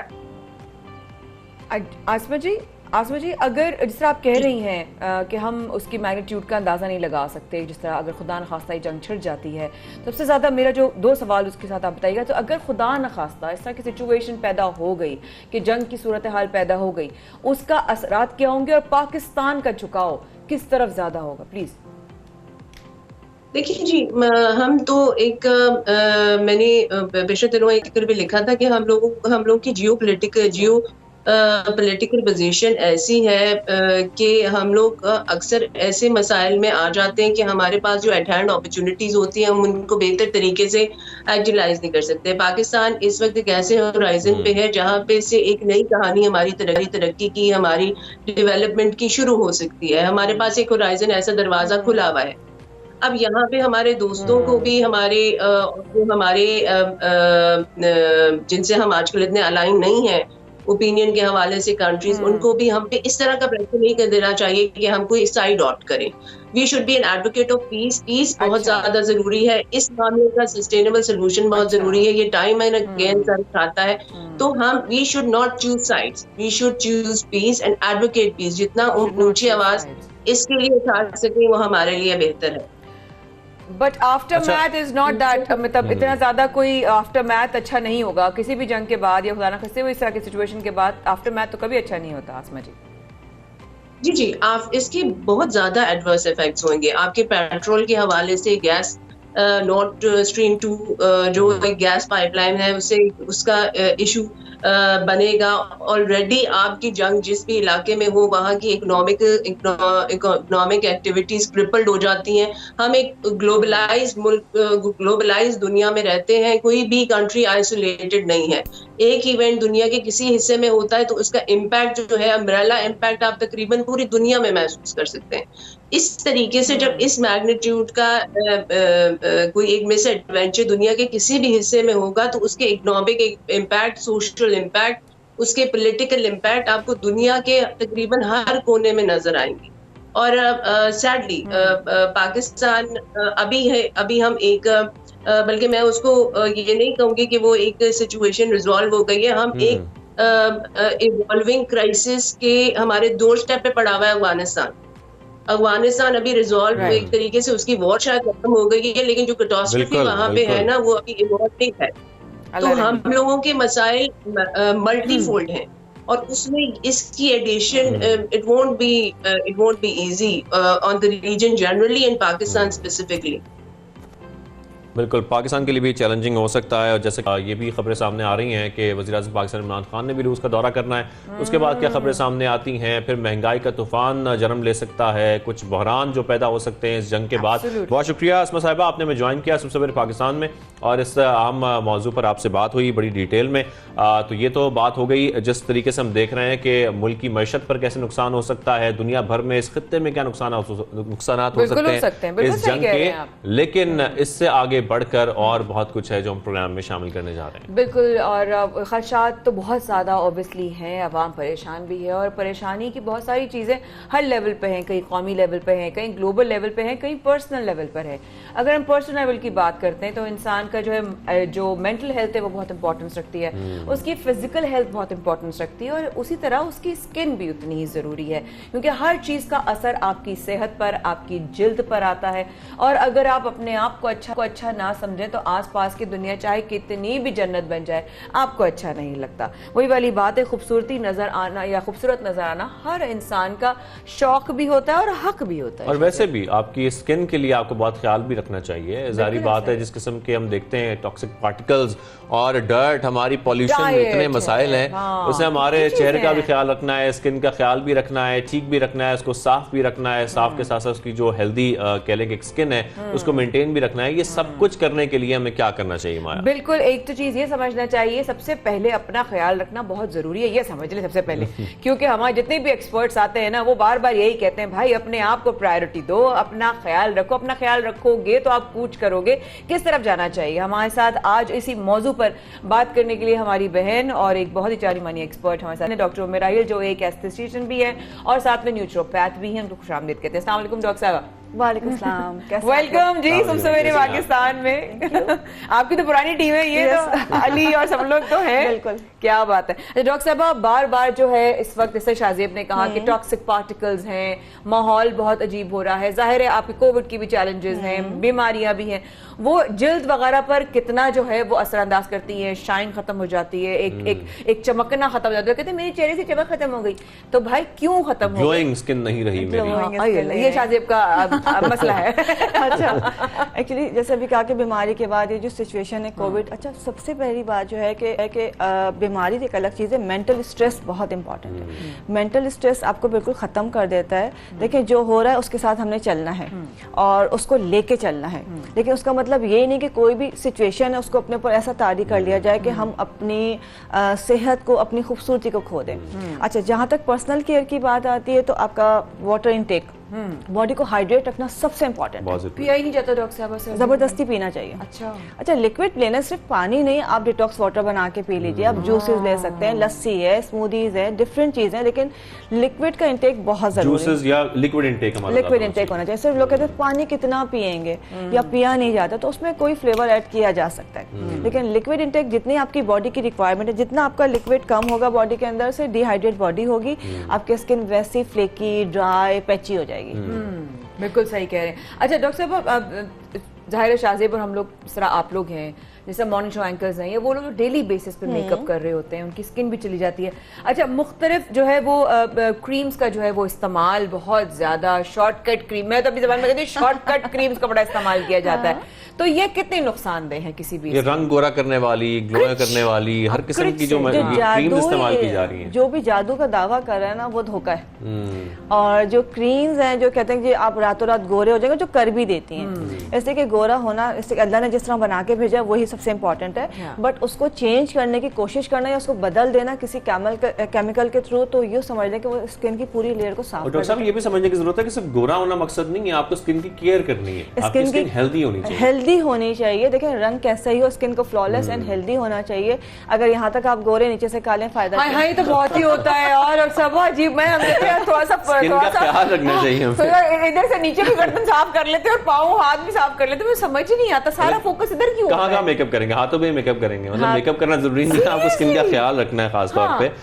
तो मतलब ये क्रीम्स कितनी नुकसानदेह, हम यही आपसे एक्चुअली क्रीम्स देखिए, पहली बात है कि आपके स्किन को पूरा कंप्लीटली डैमेज कर देते हैं, आपका unwanted hairs, pigmentation and acne, ये तीन चीजें वो हैं जो अनक्योरेबल है इस सिचुएशन में जब आप क्रीम्स लगा रहे हैं। अदर सिचुएशन जो है वो क्योर हो जाती हैं, बट अगर आपने क्रीम्स के थ्रू ये तमाम चीजें, एक्ने आ गई है, पिगमेंटेशन आ गई है, ये अनवांटेड हेयर्स आ गए, उसको क्योर करना एक जिसे जो है शेड लाने के मुतरादिफ है, तो ये बड़ा मुश्किल हो जाता है। और फिर उनकी स्किन इतनी पतली हो जाती है कि अगर थोड़ी सी आपको प्रैक्टिस हो तो आप देख के बता देंगे जी ये जो चेहरा है ये फॉर्मूला क्रीम का है। पतली चमकदार चिकनी जो जिल्द हो जाती है और इतनी पतली होती है कि वो जरा सी जैसे लाइट भी लगेगी ना एकदम रेड होगी, उसमें बर्निंग शुरू हो जाएगी। और सबसे इम्पोर्टेंट बात जो हमारी खवातीन, अब तो बच्चे भी शामिल है, उसमें लड़के भी शामिल है, मेरे पास बेशुमार पेशेंट्स लड़के होते हैं जो इसका शिकार है। अल्लाह, ये जो चीजें हैं ये आपकी बॉडी के अंदर जाके आपके ऑर्गन्स को डैमेज करती है। ऐसा नहीं कि जो आप चीज लगा रहे हैं वो सिर्फ वॉश हो जाएगी, आपकी जो चीज बॉडी के ऊपर जा रही, चाहे वो आपका शैम्पू हो, चाहे आपकी क्रीम्स हो या कॉस्मेटिक्स हो, आपकी बॉडी के अंदर पेनिट्रेट होती है कुछ परसेंट। और वो जो केमिकल है वो आप जब आपकी बॉडी में शामिल होता है तो जब आप देख लीजिए कैंसर, ब्रेस्ट कैंसर कितना बढ़ा है, लिवर डैमेजेस, इनफर्टिलिटी, ये तमाम चीजें जो बढ़ रही हैं उसकी वजह यही फॉर्मूला क्रीम्स हैं। अच्छा डॉक्टर साहब, ये इसका मतलब है कि जो पतली पतली स्किन हो जाती हैं वो पीपल आर ओके पे कहते हैं हमें ऐसे ही चाहिए, और लेकिन उनको ये नहीं पता वो उनकी स्किन के सेल्स को डैमेज कितना कर रहा है, राइट? देखिए ओके जो है वो उस वक्त तक ओके है जब उनको लग रहा है कि हम बड़े खूबसूरत लग रहे हैं, ठीक है, अंदर से कितना नुकसान पहुंचा रही है इसका जी, मतलब यूं समझ लें कि माया के कुछ दिनों के बाद आप जिंदगी भर कोई चीज़ नहीं इस्तेमाल कर सकते। अच्छा, कुछ लोगों को कुछ भी नहीं हो रहा, एक अरसे तक उन्होंने क्रीम लगाई, एकदम से उनके चेहरे पे पिगमेंटेशन आ गई, पोर्स ओपन हो गए या कोई इशू आ गया, और ऐसी वर्स्ट कंडीशन भी हुई है कि लड़कियों के घर तक टूट गए कि वो चेहरा मतलब उसका इलाज ही नहीं है, फिर उसका इलाज नहीं है, वो पूरे चेहरे पे फोड़े हो गए हैं या पस वाले दाने हो गए हैं, पूरा चेहरा बिल्कुल बर्बाद हो गया है कि वो घर, मतलब वो बच्चियां मैंने देखा है जब मैं टूर पे जाती हूँ तो वो बच्चियां नकाब नहीं उतार सकती कि वो उतारेंगे तो चेहरा क्या दिखाएंगे, मतलब ये हालत होती है। अच्छा, वो जान छुड़ाना चाहते हैं जो लगा रहे हैं लेकिन जान छुड़ा नहीं सकते। अच्छा, फिर एक दफा अगर आपको लगाने का आपकी स्किन को आदत पड़ जाए तो फिर आप छोड़ नहीं सकते। आप छोड़ेंगे तो आपकी कंडीशन इतनी खराब हो जाएगी, आप उसको दुनिया को फेस नहीं कर सकते फिर। डॉक्टर साहब, फिर स्किन के लिए करना, जैसे कि आपने बताया कि हमें हाइड्रेटेड रहना है और पानी तो पीना है, फ्लूइड्स का भी इस्तेमाल करना है ज्यादा से ज्यादा, लेकिन उसके अलावा और क्या किया जा सकता है जिससे हमारी स्किन अच्छी रहे? देखिए, सबसे इम्पोर्टेंट बात ये कि सस्ता रोए बार बार, महंगा रोए एक बार। तो आप कोई भी ऐसी चीज के ऊपर अपनी खासकर स्किन के ऊपर कंप्रोमाइज नहीं करें कि किसी ने कहा ये 200 की चीज ले लो, ये 2000 की, लेकिन आप देखें आपकी स्किन की कंडीशन क्या है, उसकी रिक्वायरमेंट क्या है। मॉइस्चराइजिंग बहुत ज़रूरी है, सन ब्लॉक बहुत ज़रूरी है। उसके अलावा जो नाइट रूटीन है ये बहुत इंपॉर्टेंट है। हमारे कहते हैं कि मेकअप किया, बड़ा अच्छा मेकअप है, 2 दिन चला लो, या इतने अच्छे लग रहे हैं कि बार बार सुबह उठ के भी ऐसे देखना चाह रहे हैं, तो ये बहुत गलत मतलब चीज़ है। आपने मेकअप लाजमी रिमूव करना है। मेकअप रिमूव करने के बाद जो नाइट सीरम्स हैं, क्रीम्स हैं, जो भी आपको रिकमेंड किया जाए या आपके डॉक्टर ने या कंसल्टेंट ने जो बताया वो आपने इस्तेमाल करना है। सही, ये सबसे इंपॉर्टेंट है। मेकअप उतारना, प्रॉपर क्लीन करना, अच्छी क्वालिटी की कॉस्मेटिक यूज करना, आपका सन ब्लॉक यूज करना और इसके साथ साथ मॉइस्चराइजिंग क्रीम्स यूज करना, ये बहुत इंपॉर्टेंट है। आप कुछ भी नहीं लगा रहे, अच्छा कुछ भी नहीं, आप कहेंगे इतनी महंगी महंगी बातें कर रही हैं, आप कुछ भी ना करें, सिर्फ एलोवेरा जेल रात को सोते वक्त फेस पे लगा ले, जो अफोर्ड नहीं कर सकते। अच्छा, एलोवेरा जेल लगा सकते हैं, लेकिन रात को सोते वक्त आप खुद कहेंगे कुछ दिनों में जिनकी स्किन डैमेज हो गई फॉर्मूला क्रीम से वो भी सही होना शुरू हो जाएगी, इंशाल्लाह हेल्दी होना शुरू हो जाएगी। और आपके जो फेस पे ग्लो आता है, नेचुरली जो ग्लो आता है, एक हेल्दी स्किन हो जाती है, आपके स्पॉट्स क्लियर होना शुरू होते हैं सिर्फ एलोवेरा जेल। और अगर बहुत ज्यादा एक्नी है, स्पॉट्स है, तो उस पर 1 पिंच हल्दी डालते हैं। अच्छा डॉक्टर साहब, जल्दी से बताइएगा, खाना जो आपके पेट में जा रहा है वो आपकी स्किन को अच्छा और बुरा करने में कितना बड़ा किरदार अदा करता है? 95%। 95%? क्या खाएं डॉक्टर साहब?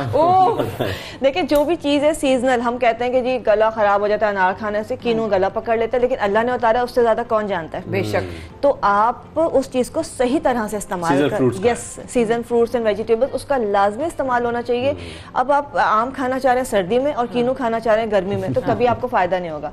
कीनू खाइए, अनार खाइए, स्ट्रॉबेरीज हैं, जो फ्रूट आपका मौजूद है सीजन का वो आप खाइए और फेस पे थोड़ा सा लगाइए भी। मैं भी यही सोची थी, अभी आप ये कहेंगी ना, मुझे लग रहा था, मैंने कहा कि ये ना कह देंगे मुंह पे भी लगाओ। बिल्कुल, छिलके विलके टाइप आइटम लगा लें, थोड़ा सा जूस लगा लें। अगर आप जैसे अब तरबूज आप खा ही रहे हैं तो एक स्लाइस, अच्छा तरबूज से आपके चेहरे पे बहुत जबरदस्त ग्लो आता है। आप गौर से सुन रहे हैं वो आपकी बातें, अगर शो के फौरन बाद ये काम करें ताकि मैं मेकअप रिमूव करने के बाद ये ट्राई कर सकूं। Thank you very much doctor साहिबा, आपने शो ज्वाइन किया।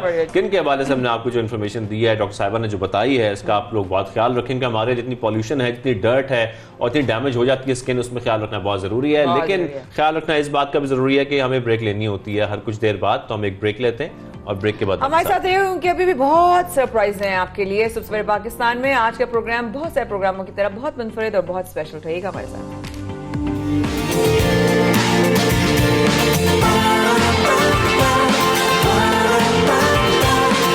सुबह सवेरे पाकिस्तान।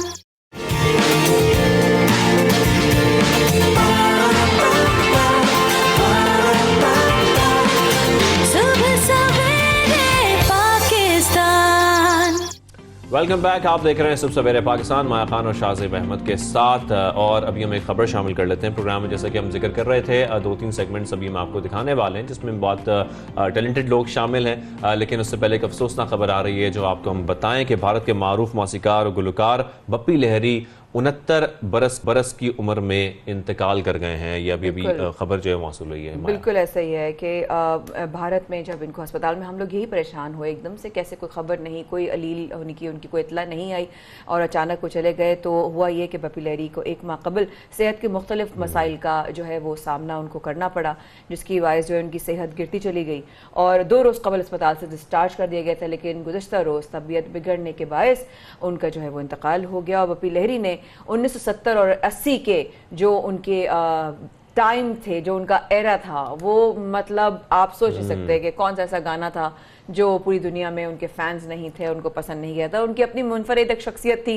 जिसको उन्होंने कभी नहीं बदला। शाहजेब बिल्कुल, और मशहूर फिल्में जिसमें उन्होंने गाने गाए, जैसे कि 1970 और 1980 की आप जिक्र कर रही हैं, जिसमें चलते चलते शामिल है, डिस्को डांसर, शराबी, ये तमाम गाने जो फिल्मों में उन्होंने गाए। साथ में हम ये भी जिक्र कर रहे हैं, जैसे कि बताया भी जा रहा है कि उनकी तबीयत कुछ बेहतर हो गई थी। 2 दिन कबल उनको डिस्चार्ज कर दिया गया था, लेकिन गुज़िश्ता रोज अचानक उनकी तबीयत काफी बिगड़ गई, जिसके बाद बाद वो जाबर ना हो सके। तो एक अफसोसनाक खबर जो आपके साथ हमने शेयर की। अब हम आगे बढ़ते हैं, 2 सेगमेंट्स हैं जिसकी जानिब हम बढ़ रहे हैं, और पहले हम आपकी मुलाकात कराने जा रहे हैं एक ऐसी खबर आपको बताने जा रहे हैं जो कि फ़ख्र पाकिस्तान है और पाकिस्तान की होनहार बेटी हैं जिनका हम जिक्र कर रहे हैं। आपको बताएं कि मैविश मार्टिन ने एक कारनामा सर अंजाम दिया है, और स्टोरी क्या है माया आप बताने जा रही हैं? मैं बिल्कुल बताऊंगी, हम दोनों मिलकर बताएंगे। लेकिन एक चीज वाली बात है कि आपके कोई बुरे वक्त में काम आता है ना, आप कभी नहीं भूलते। और बड़े बूढ़े भी हमें यही सिखाते थे, आपके बुरे वक्त में जो भी काम आए आप कभी ना भूलें।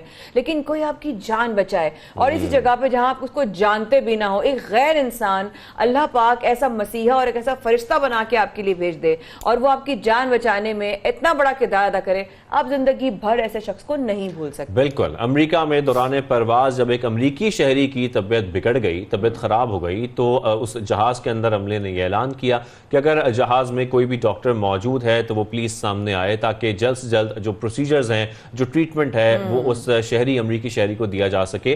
तो ऐसे में हमने देखा कि हुआ कुछ यूं कि जिस डॉक्टर का नाम सामने आया इस ऐलान के बाद, वो डॉक्टर मैविश मार्टिन हैं, जिन्होंने जिंदगी बचाने के लिए किरदार अपना अदा किया। फौरी तौर पर सामने आई मैविश, और उन्होंने मुतासर शख्स के वो पास गई, जो तमाम प्रोसीजर्स हैं उनको तबी इमदाद देने के लिए वो उन्होंने फॉलो किए। साथ में मरीज की हालत भी बेहतर हो गई, इसमें वो कामयाब भी हो गई। और सब लोगों ने जब उन्हें काम किया और इस तरह का उन्होंने अमल सारी दुनिया ने देखा, उस जहाज में मौजूद पैसेंजर्स ने, सब ने उनकी जो है वो उनकी तारीफ में तालियां भी बजाई, और वो जाहिर है हवा में फिर उनको जो है एक अप्रिसिएशन का माहौल बन गया था। सो ग्रेट जॉब भाई, सलाम है वाकई में। तो हम मैविश से बात कर लेते हैं। मैविश पाकिस्तान में ज्वाइन कर चुकी हैं, खुशामदीद कहेंगे। और सबसे पहले तो हम आपको सैल्यूट पेश करते हैं, जो किरदार आपने निभाया उस दौरान परवाज। खास तौर पर मैं आपसे ये जानना चाहता हूं कि ये वाकया असल में हुआ क्या था, और असल में मरीज के साथ क्या हुआ था, उनकी तबीयत कैसे बिगड़ गई थी? Thank you so much. Basically हुआ ये था कि मैं अपनी वेकेशंस के लिए जो है वो ट्रैवल कर रही थी ह्यूस्टन से to Utah. Utah is a mountainous area very famous for its natural beauty in US. So बस normal day and I woke up and got ready for my flight, and landing से 30 minutes पहले pilot ने ये announcement की कि अगर इस flight में कोई डॉक्टर है या कोई मेडिकल प्रोफेशनल है तो प्लीज़ जो है हम फ़ौरन रिपोर्ट करें कैबिन क्रू को। तो उस time of course I knew कि there is some kind of emergency. तो मैं जो हूँ फ़ौरन उठी और I went to the seat, the passenger seat, और वहाँ पे जाके मैंने देखा कि काफ़ी ज़्यादा जो है वो एयर होस्टेसेस जो हैं और कैबिन क्रू है वो खड़ा है काफ़ी परेशानी की हालत में, और there was a person there. मैं पेशेंट की आइडेंटिटी या नाम और बाकी की डिटेल्स जो हैं वो डिस्क्लोज़ नहीं करूँगी ड्यू टू सम पॉलिसीज़। लेकिन ये है कि काफ़ी तशवीशनाक हालत में जो है वो पेशेंट पड़ा था उस टाइम पे, और मैंने जब देखा तो मैंने अपने आप को introduce my self, I told them that I am a physician. और उस टाइम वहाँ पे एक नर्स भी थी। जब उन्होंने सुना कि एक डॉक्टर है तो she gave me the charge and she told me कि पेशेंट के साथ क्या मसला है। और ज़ाहिर बात है कि आप जब फ़्लाइट में होते हैं तो आपके पास मेडिकल इक्विपमेंट इस तरह से नहीं होता, बहुत ही लिमिटेड होता है। तो मैंने पेशेंट को देखा, उसकी वैल्यूएशन की, उससे कुछ इम्पॉर्टेंट सवाल किए। वो नीम बेहोशी की हालत में जो है वो मरीज़ा पड़ी थी, और बस मैंने उससे कुछ सवालात किए, उसके बाद अपनी असेसमेंट की, उसके बाद जो है वो थोड़ा ट्रीटमेंट की तरफ आगे बढ़े, और व्हाटएवर आई डीम्ड। नहीं, बिल्कुल बिल्कुल आसमा, सफ़र के दौरान इंसान का बिल्कुल डिफरेंट माइंडसेट होता है। और जैसे आपने बताया आप वेकेशन मोड में थी, और यस यूटा के आपके होता कि मैं वहाँ जाऊँगी, ये करूँगी, लेकिन ऐसे में आसाब पर काबू रखना, ऐसा की सिचुएशन आपके सामने एकदम से आ जाए, एंड देन अगेन बड़ा चैलेंजिंग हो जाता है। क्या दिमाग में चल रहा था उस वजह से? आपने कहा इंसान के पास डॉक्टर अपनी किट नहीं होती, इक्विपमेंट्स नहीं होते, तो कैसे मतलब दिमाग को अपने जो है आपने काबू रखा? क्या सिचुएशन हुई? देखिए मेरे दिमाग में उस टाइम एक ही बात थी और वो ये थी कि इस पेशेंट को जो है वो बचाना है और इसे स्टेबलाइज करना है। स्टेबलाइज करके जो है मतलब आगे जो पेशेंट को वो हैंड ओवर करना है to the hospital team on ground that is waiting for us. तो उस टाइम जाहिर बात है जब आप प्लेन में होते हैं तो आप ये नहीं सोच रहे होते कि ऐसा कुछ होगा, खुदा ना खास्ता बड़ी सीरियस कंडीशन हो जाती है और अगर ये लंबी फ़्लाइट होती तो हमें इमरजेंसी लैंडिंग करनी पड़ती। लेकिन थैंकफुली हमारी लैंडिंग ऑलरेडी मतलब 30 मिनट्स बिफोर लैंडिंग ये हुआ तो हमने जो है वो लैंडिंग नॉर्मली की। लेकिन डेफिनेटली आप उस टाइम काफ़ी सिचुएशन जो है वो पैनिकी होती है and everyone is panicked and you are trying your level best to save the patient. That is the number one goal and I was only focused on that. Absolutely. बिल्कुल महविश, जिस तरीके से आप जिक्र कर रही हैं और यकीनी तौर पर जब आप जहाज़ में खासतौर पर दौरान परवाज होते हैं तमाम लोग वहाँ पर आपको देख रहे हैं, एक प्रेशर भी होता है, एक मेंटली भी आपके ऊपर प्रेशर होता है कि आपने किसी की जान बचानी है और एक किरदार अदा करना है इतने लोगों के बीच में और सिर्फ आपके ऊपर ही जिम्मेदारी है उसकी ज़िंदगी बचाने की। तो ऐसे में आपकी जो तवज्जो थी वो किस तरफ थी? सिर्फ और सिर्फ उस शख्स की जान बचाने में या ज़ाहिर बात है जब इक्विपमेंट भी नहीं होता तो प्रॉब्लम्स भी बहुत सारी होती हैं। देखिए there is nothing more precious than a human life. तो आप उस टाइम पे जब मैं पेशेंट के साथ थी और आप लोग खड़े होके उठ के देख रहे हैं कि एक पैसेंजर की जो है तबीयत ख़राब हो गई है और थैंकफुली एक डॉक्टर ऑन बोर्ड है, तो डेफिनेटली आपके ऊपर प्रेशर थोड़ा सा बिल्ड होता है। But I was very focused on the point कि I have a patient in front of me and my only goal is to save that patient, to stabilize that patient. So I was very focused on that. और जब हम hospital में होते हैं तो तब हमारी ट्रेनिंग भी यही होती है कि ट्रेनिंग के अलावा आप एज अ ह्यूमन बीइंग एक इंसान आपके सामने इतनी ख़राब तबीयत में है या कोई तशवीशनाक हालत हो गई है तो as a human being, as a responsible person आपकी यही कोशिश होती है कि इस बंदे की जान जो है वो बचाई जाए और हर मुमकिन कोशिश की जाए कि इसकी जान जो है वो बचे। तो I was totally focused on that and thankfully we were able to stabilize her and she started feeling better and मेरा पेशेंट्स को ट्रीट करने का आप हम सुन रहे हैं और इतना हमें अच्छा लग रहा है आपको सुन के और इस तरह आप इतने इत्मीनान के साथ बता भी रही हैं और वाकई में आप सही कह रही हैं। आपकी हर अब कहानी, आपकी बात, जितना भी वाक़या हुआ उसको सुन के लग रहा है कि जितनी आप ऑब्वियसली स्ट्रेस से गुजरी, लेकिन जब उस मरीज़ की ज़िंदगी आपने बचा ली और लोगों ने आपकी जो है वो ऐलान हुआ कि you know patient is rescued या ही इज़ फाइन और शी इज़ फाइन, तो तालियां बजाई और लोगों ने आपको शाबाशी दी होगी, थपथपाया होगा, great job, well done, kudos.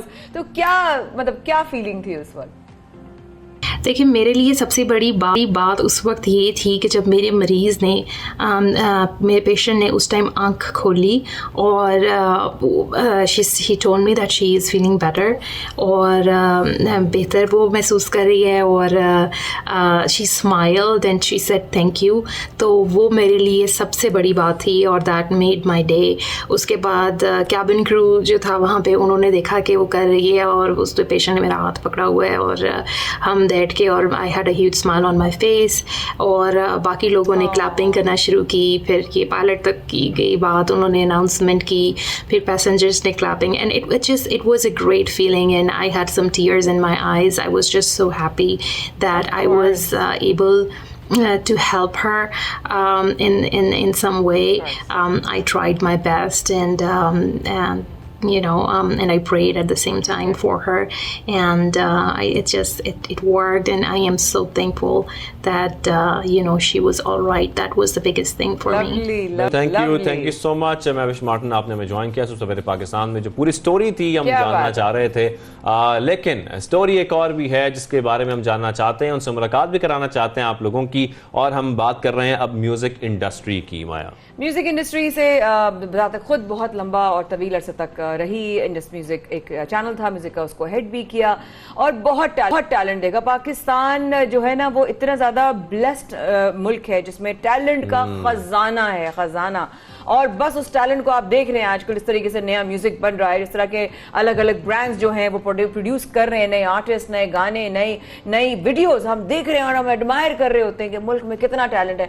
उस मुल्क के टैलेंट को देखना, ढूंढना और उसको सराहना बेहद जरूरी है। और सबसे बड़ी बात है कि उनके लिए प्लेटफॉर्म्स बहुत जरूरी हैं, क्योंकि अक्सर हम ये देखते हैं कि क्या वजह है, आज हम इसी टॉपिक पर बात करेंगे कि क्या वजह है कि हमारे मुख्तलिफ सिंगर्स जो टैलेंटेड होते हैं वो सामने आते हैं, उनके कुछ गाने भी आते हैं लेकिन कुछ अर्से बाद वो गायब हो जाते हैं ट्रेंड करने के बाद। तो प्रॉब्लम्स कहाँ पर हैं, वो सर्वाइव क्यों नहीं कर पा रहे या वो आगे क्यों नहीं बढ़ पा रहे? क्या प्लेटफॉर्म्स की कमी है, वसाइल की कमी है, क्या प्रॉब्लम्स हैं? जबकि शाहजेब पूरी दुनिया में ये ऐसी इंडस्ट्री है जिसमें जब तक आप जिंदा रहेंगे, आपके गाने बजते रहेंगे, आपको रॉयल्टी मिलती रहेगी, आपको जो है आपको उसको सपोर्ट मिलता रहेगा, आपको उसकी फैन फॉलोइंग मिलती रहेगी, आपको लोग पसंद करते रहेंगे। और वो वाली बात यह है कि अगर हम म्यूजिक को नहीं आज के वक्त में नहीं समझेंगे आज भी शाहजेब, तो कल को फिर ये टैलेंट बनना और चढ़ना बंद हो जाएगा। तो किसी पाकिस्तानी गुलकार के लिए नाम बनाना और शोहरत कमाना, आगे बढ़ना कितना मुश्किल है या कितना आसान है, या क्या प्रॉब्लम्स आती है, इसी पर बात करनी है। लेकिन बातों के साथ साथ कुछ हम सुनेंगे भी, क्योंकि आज बड़े ही टैलेंटेड और एक नौजवान इंतहाई टैलेंटेड गुलकार ज़ीशान अली हमारे साथ हैं स्टूडियोज में। उनका हम खुशामदीद कहते हैं। अस्सलाम वालेकुम, कैसे हैं आप? वालेकुम अस्सलाम, बहुत शुक्रिया मुझे बुलाने के लिए इस शो में। यू वेलकम कि आप हमें ज्वाइन कर चुके हैं। मेरे ख्याल में हम सवालात से पहले सबसे पहले तो ज़ीशान आपसे कुछ सुनना चाहते हैं, फिर हम गुफ्तगू करेंगे ताकि लोगों को पता चले कि तारीफ झूठी नहीं थी भाई, सच्ची तारीफ की है। मैं ज़रूर सुना देता हूँ, और पहली चीज़ जो मैं सुना रहा हूँ ये मैं डेडिकेट करना चाहता हूँ लता मंगेशकर जी को। क्या बात क्योंकि मेरा ऐसा मानना है कि आर्ट जो है वो कंट्रीज़ के लिए नहीं बल्कि ह्यूमंस के लिए होती है। जहाँ जहाँ इंसान है, मेरा ख्याल है कि उनको ट्रिब्यूट देता हूँ। बिल्कुल, प्लीज़।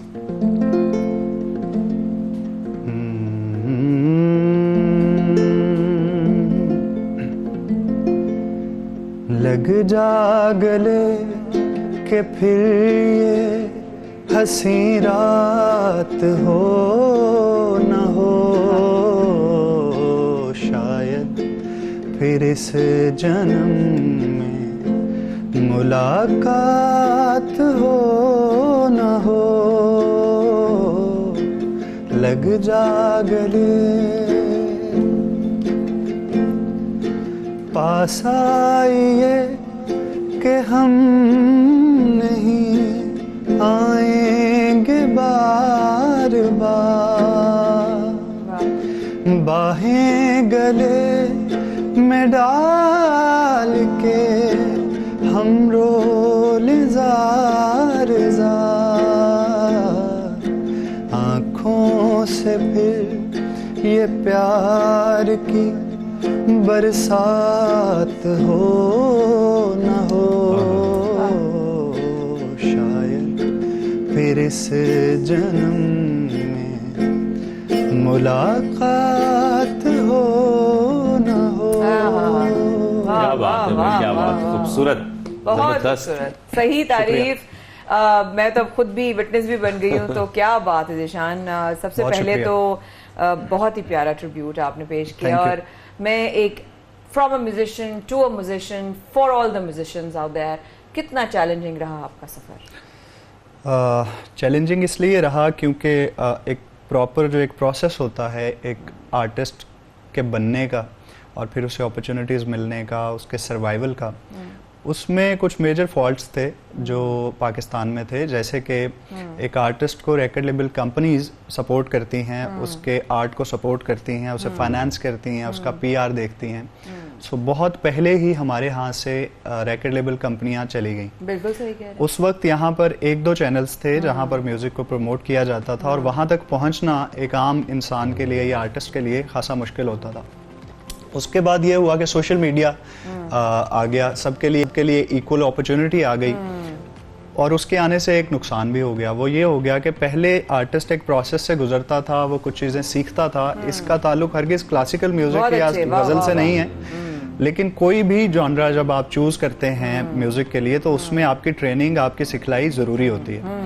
तो सोशल मीडिया के आने से ये हुआ कि घर बैठे अगर किसी को ख्याल आया कि हाँ मुझे गाना गाना चाहिए, तो उसने किसी को ये इजाज़त नहीं दी कि वो सुन के उसे बता सके कि ये कैसा है, कोई इस्लाह का कुछ नहीं, ना मश्क, कोई कुछ भी। कभी कभी ऐसा हुआ कि नेगेटिव सेंस में वो वीडियो वायरल हुई, और उसकी हौसला अफजाई हो गई, वही उसकी वजह शौहरत, तो वही स्ट्रेंथ भी बन गई, वही स्ट्रेंथ भी बन गई। सो उस वजह से क्वालिटी भी डाउन होती चली गई।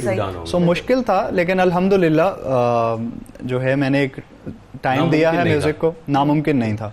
तो अगर आप मेरा ख्याल है लगे रहते हैं तो कोई ना कोई ऐसा रास्ता अल्लाह ताला की तरफ से। अच्छा, साथ में ज़ीशान ये भी बताएगा, जैसे कि हमने जिक्र भी किया जब हम इंट्रोडक्शन दे रहे थे, कि जिस तरीके से हम देखते हैं आजकल सिंगर्स आते हैं, टैलेंटेड होते हैं, ट्रेंड करते हैं, और ट्रेंड करने के बाद कुछ दिनों के बाद गायब हो जाते हैं। हालांकि जब हम पुराने गाने सुन रहे होते हैं तो वो आज तक हम सुनते हैं तो हमें वैसे ही मजा आता है। माया, इसकी क्या वजह है? मैं ये वजह जानना चाहता हूँ। उसकी जो वजह मुझे समझ आई है वो मेरा ख्याल है ये वजह है शाहजेब के ट्रेंड जो होता है ना, वो हर दिन कई ट्रेंड्स बदलते हैं, राइट। एक दीवार है जिसके अंदर वो ट्रेंड एक ईंट होता है, सही है, वो बाकी पूरी दीवार भी ट्रेंड्स की ही है, तो वो इसलिए कभी भी ज़्यादा देर के लिए नहीं होता, वो उसकी ज़िंदगी बहुत थोड़ी होती है। आप आजकल के आने वाले ट्रैक्स को 7-8 दिन के बाद दोबारा सुनेंगे तो आपको एहसास नहीं होगा।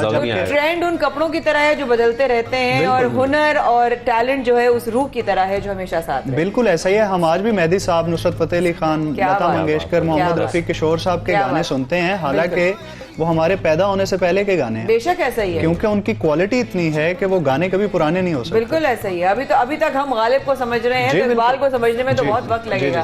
तो अगर हम बात करें आपकी सफर, आपने कहा ऑब्वियसली बहुत चैलेंज रहा पाकिस्तान में, अपना आज के वक्त में, आपने कहा कि नेगेटिव भी है, पॉजिटिव भी है, अच्छा भी है, बुरा भी है, प्रोज भी है, कॉन्स भी है, इस वक्त कितना आसान है एक अच्छे आर्टिस्ट को अपने आप को किसी जगह पर नजर आना? उसके लिए कितना आसान है? मैंने उल्टा रिवर्स साइकोलॉजी खेली है मैंने ज़ीशान के साथ।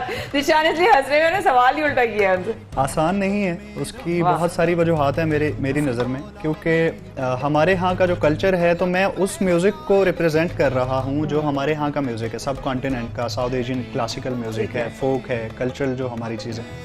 उसमें क्या होता है कि जो रिवायती ख़ानदान है इस तरह के जो म्यूज़िक को लेके चल रहे हैं, उस लेगेसी को, उनके यहाँ ये होता है कि वो अपने बच्चों को वो पढ़ाई नहीं करवाते, क्योंकि वो म्यूज़िक इतना मुश्किल है कि उसको दिन में 8-10 घंटे देने पड़ते हैं रियाज के लिए। तो क्लासिकल म्यूज़िक इस तरह आ नहीं सकता आपको। अगर आप जाके 12 घंटे यूनिवर्सिटी में गुजारेंगे या 6 घंटे यूनिवर्सिटी में, तो फिर आपकी रियाजत कम हो जाएगी। सो उनके लिए तो ये मसला आ रहा है यहाँ पे कि वो जब स्टडीज़ नहीं करते तो उनकी कम्युनिकेशन बिल्कुल टूट जाती है आज के ज़माने से, क्योंकि आज के ज़माने के लिए आपको पढ़ना लिखना ज़रूरी है, आपको सोशल मीडिया के मामलात पता होना चाहिए, आपको ये पता होना चाहिए कि किस तरह कॉन्ट्रैक्ट अगर किसी कंपनी के साथ साइन करते हैं तो उसमें उसकी टर्म्स कैसे पढ़ते हैं। पहले तो सही कह रहे हैं, पता ही नहीं जैसे कि ये अलमिया है कि हमारे मुल्क की इतनी बड़ी आर्टिस्ट हैं आबदा परवीन जी, और पिछले कुछ दिनों पहले उनके बारे में एक खबर पता चली जो कि ऑथेंटिक है। उन्होंने खुद भी इस पर वीडियो बनाकर बताया कि उनको उनके किसी ट्रैक की रॉयल्टी नहीं मिल रही। ये अलमिया है। अगर इतने बड़े आर्टिस्ट को ऐसी मुश्किलात हैं, तो हमारे जैसे जो अभी शुरू हो रहे हैं उनको तो बड़ा कॉन्शियस होकर चलना पड़ेगा। उनको ज़रूरी है कि कॉन्ट्रैक्ट्स के बारे में पता हो, उनको ज़रूरी है कि उन टर्म्स का सही नॉलेज हो कि कहीं मैं कोई गलत स्टेप तो नहीं ले रहा। तो मेरा ख्याल है मुश्किल है। अच्छा, साथ में ज़ीशान अब ये बता दें कि आप किस म्यूजिक पे काम कर रहे हैं, क्योंकि हमने ये सुना है कि आप कंपोज भी करते हैं और आप गज़लें भी गाते हैं। शाहजेब, ऐसा है कि मेरे पास 3 डिग्री हैं। मैंने कम्युनिकेशन स्टडीज़ पढ़ रखी है, सोशियोलॉजी है और म्यूजिकोलॉजी है। उसके अलावा मैं पिछले 17 साल से क्लासिकल म्यूज़िक की ट्रेनिंग ले रहा हूँ। उसके बाद जो जॉनरा मैंने चूज़ किया जो मेरे दिल के सबसे ज़्यादा करीब है वो है गज़ल। अच्छा। Semi classical.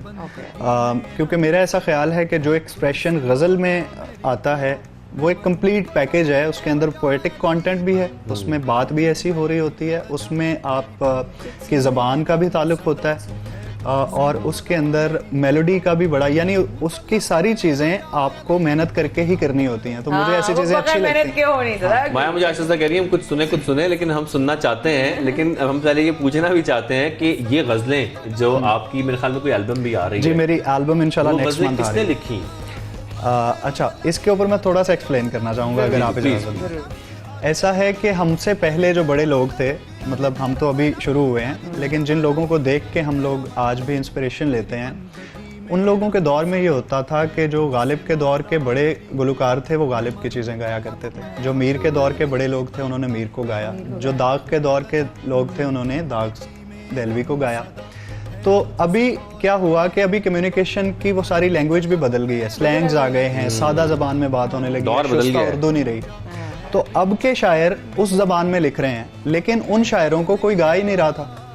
लाइक जो हमारे एज फेलो शायर हैं वो अच्छा लिखने वाले हैं। तो मैंने अपने इस एल्बम के अंदर 7 गज़लें 7 की 7 यंग शायरों की लिखी हुई हैं जो इस दौर के हैं, अच्छा। हमारे एज फेलो हैं, और वो 7 की 7 ओरिजिनल गज़लें हैं।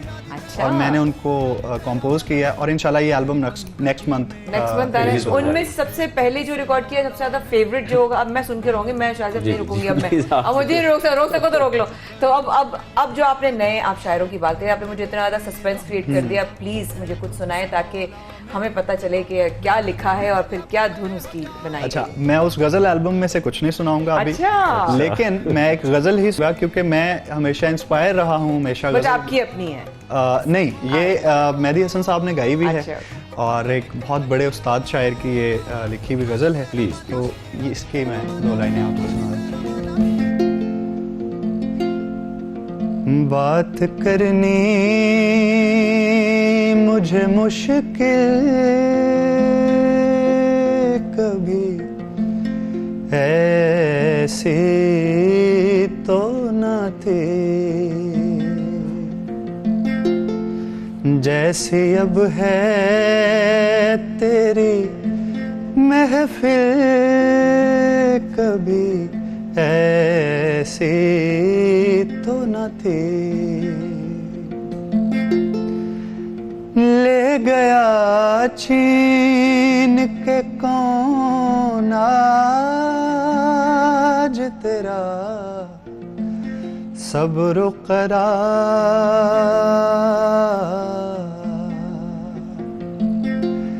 ले गया छीन के कौन आज तेरा सब्र करार, बेकरारी तुझे ऐ दिल कभी ऐसी तो न थी।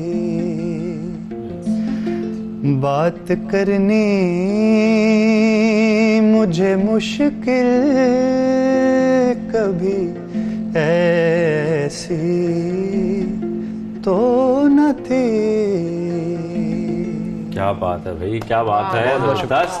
Thank you. So we wish you best of luck आपकी नई आने वाली एल्बम के लिए, और हम जरूर सुनेंगे भी वो आगे, फिर आपको उस एल्बम के लिए जरूर बुलाएंगे ताकि हम वो एल्बम सुन सकें। ऑल द वेरी बेस्ट, बहुत अच्छा लगा आपसे Thank मिलके you और very much. बहुत Thank अच्छी you. आवाज है आपकी और चमकते रहे, मैं हर एक लिए दुआ ही बहुत करती हूँ कि शुक्रिया। कीप शाइनिंग और इस तरह शाइन करते रहें आप भी। और सब सवेरे पाकिस्तान के तमाम टीम आपकी खिदमत में कल इंशाल्लाह बराह रास्त फिर आपकी खिदमत में हाजिर होगी। सो प्लीज अपना ख्याल रखिएगा और याद रखिएगा प्रोग्राम के शुरू के बाद कि प्लीज सेल्फ पिटी से निकलकर सेल्फ ग्रोथ पर काम करें। अपना ख्याल रखिएगा। अल्लाह हाफिज।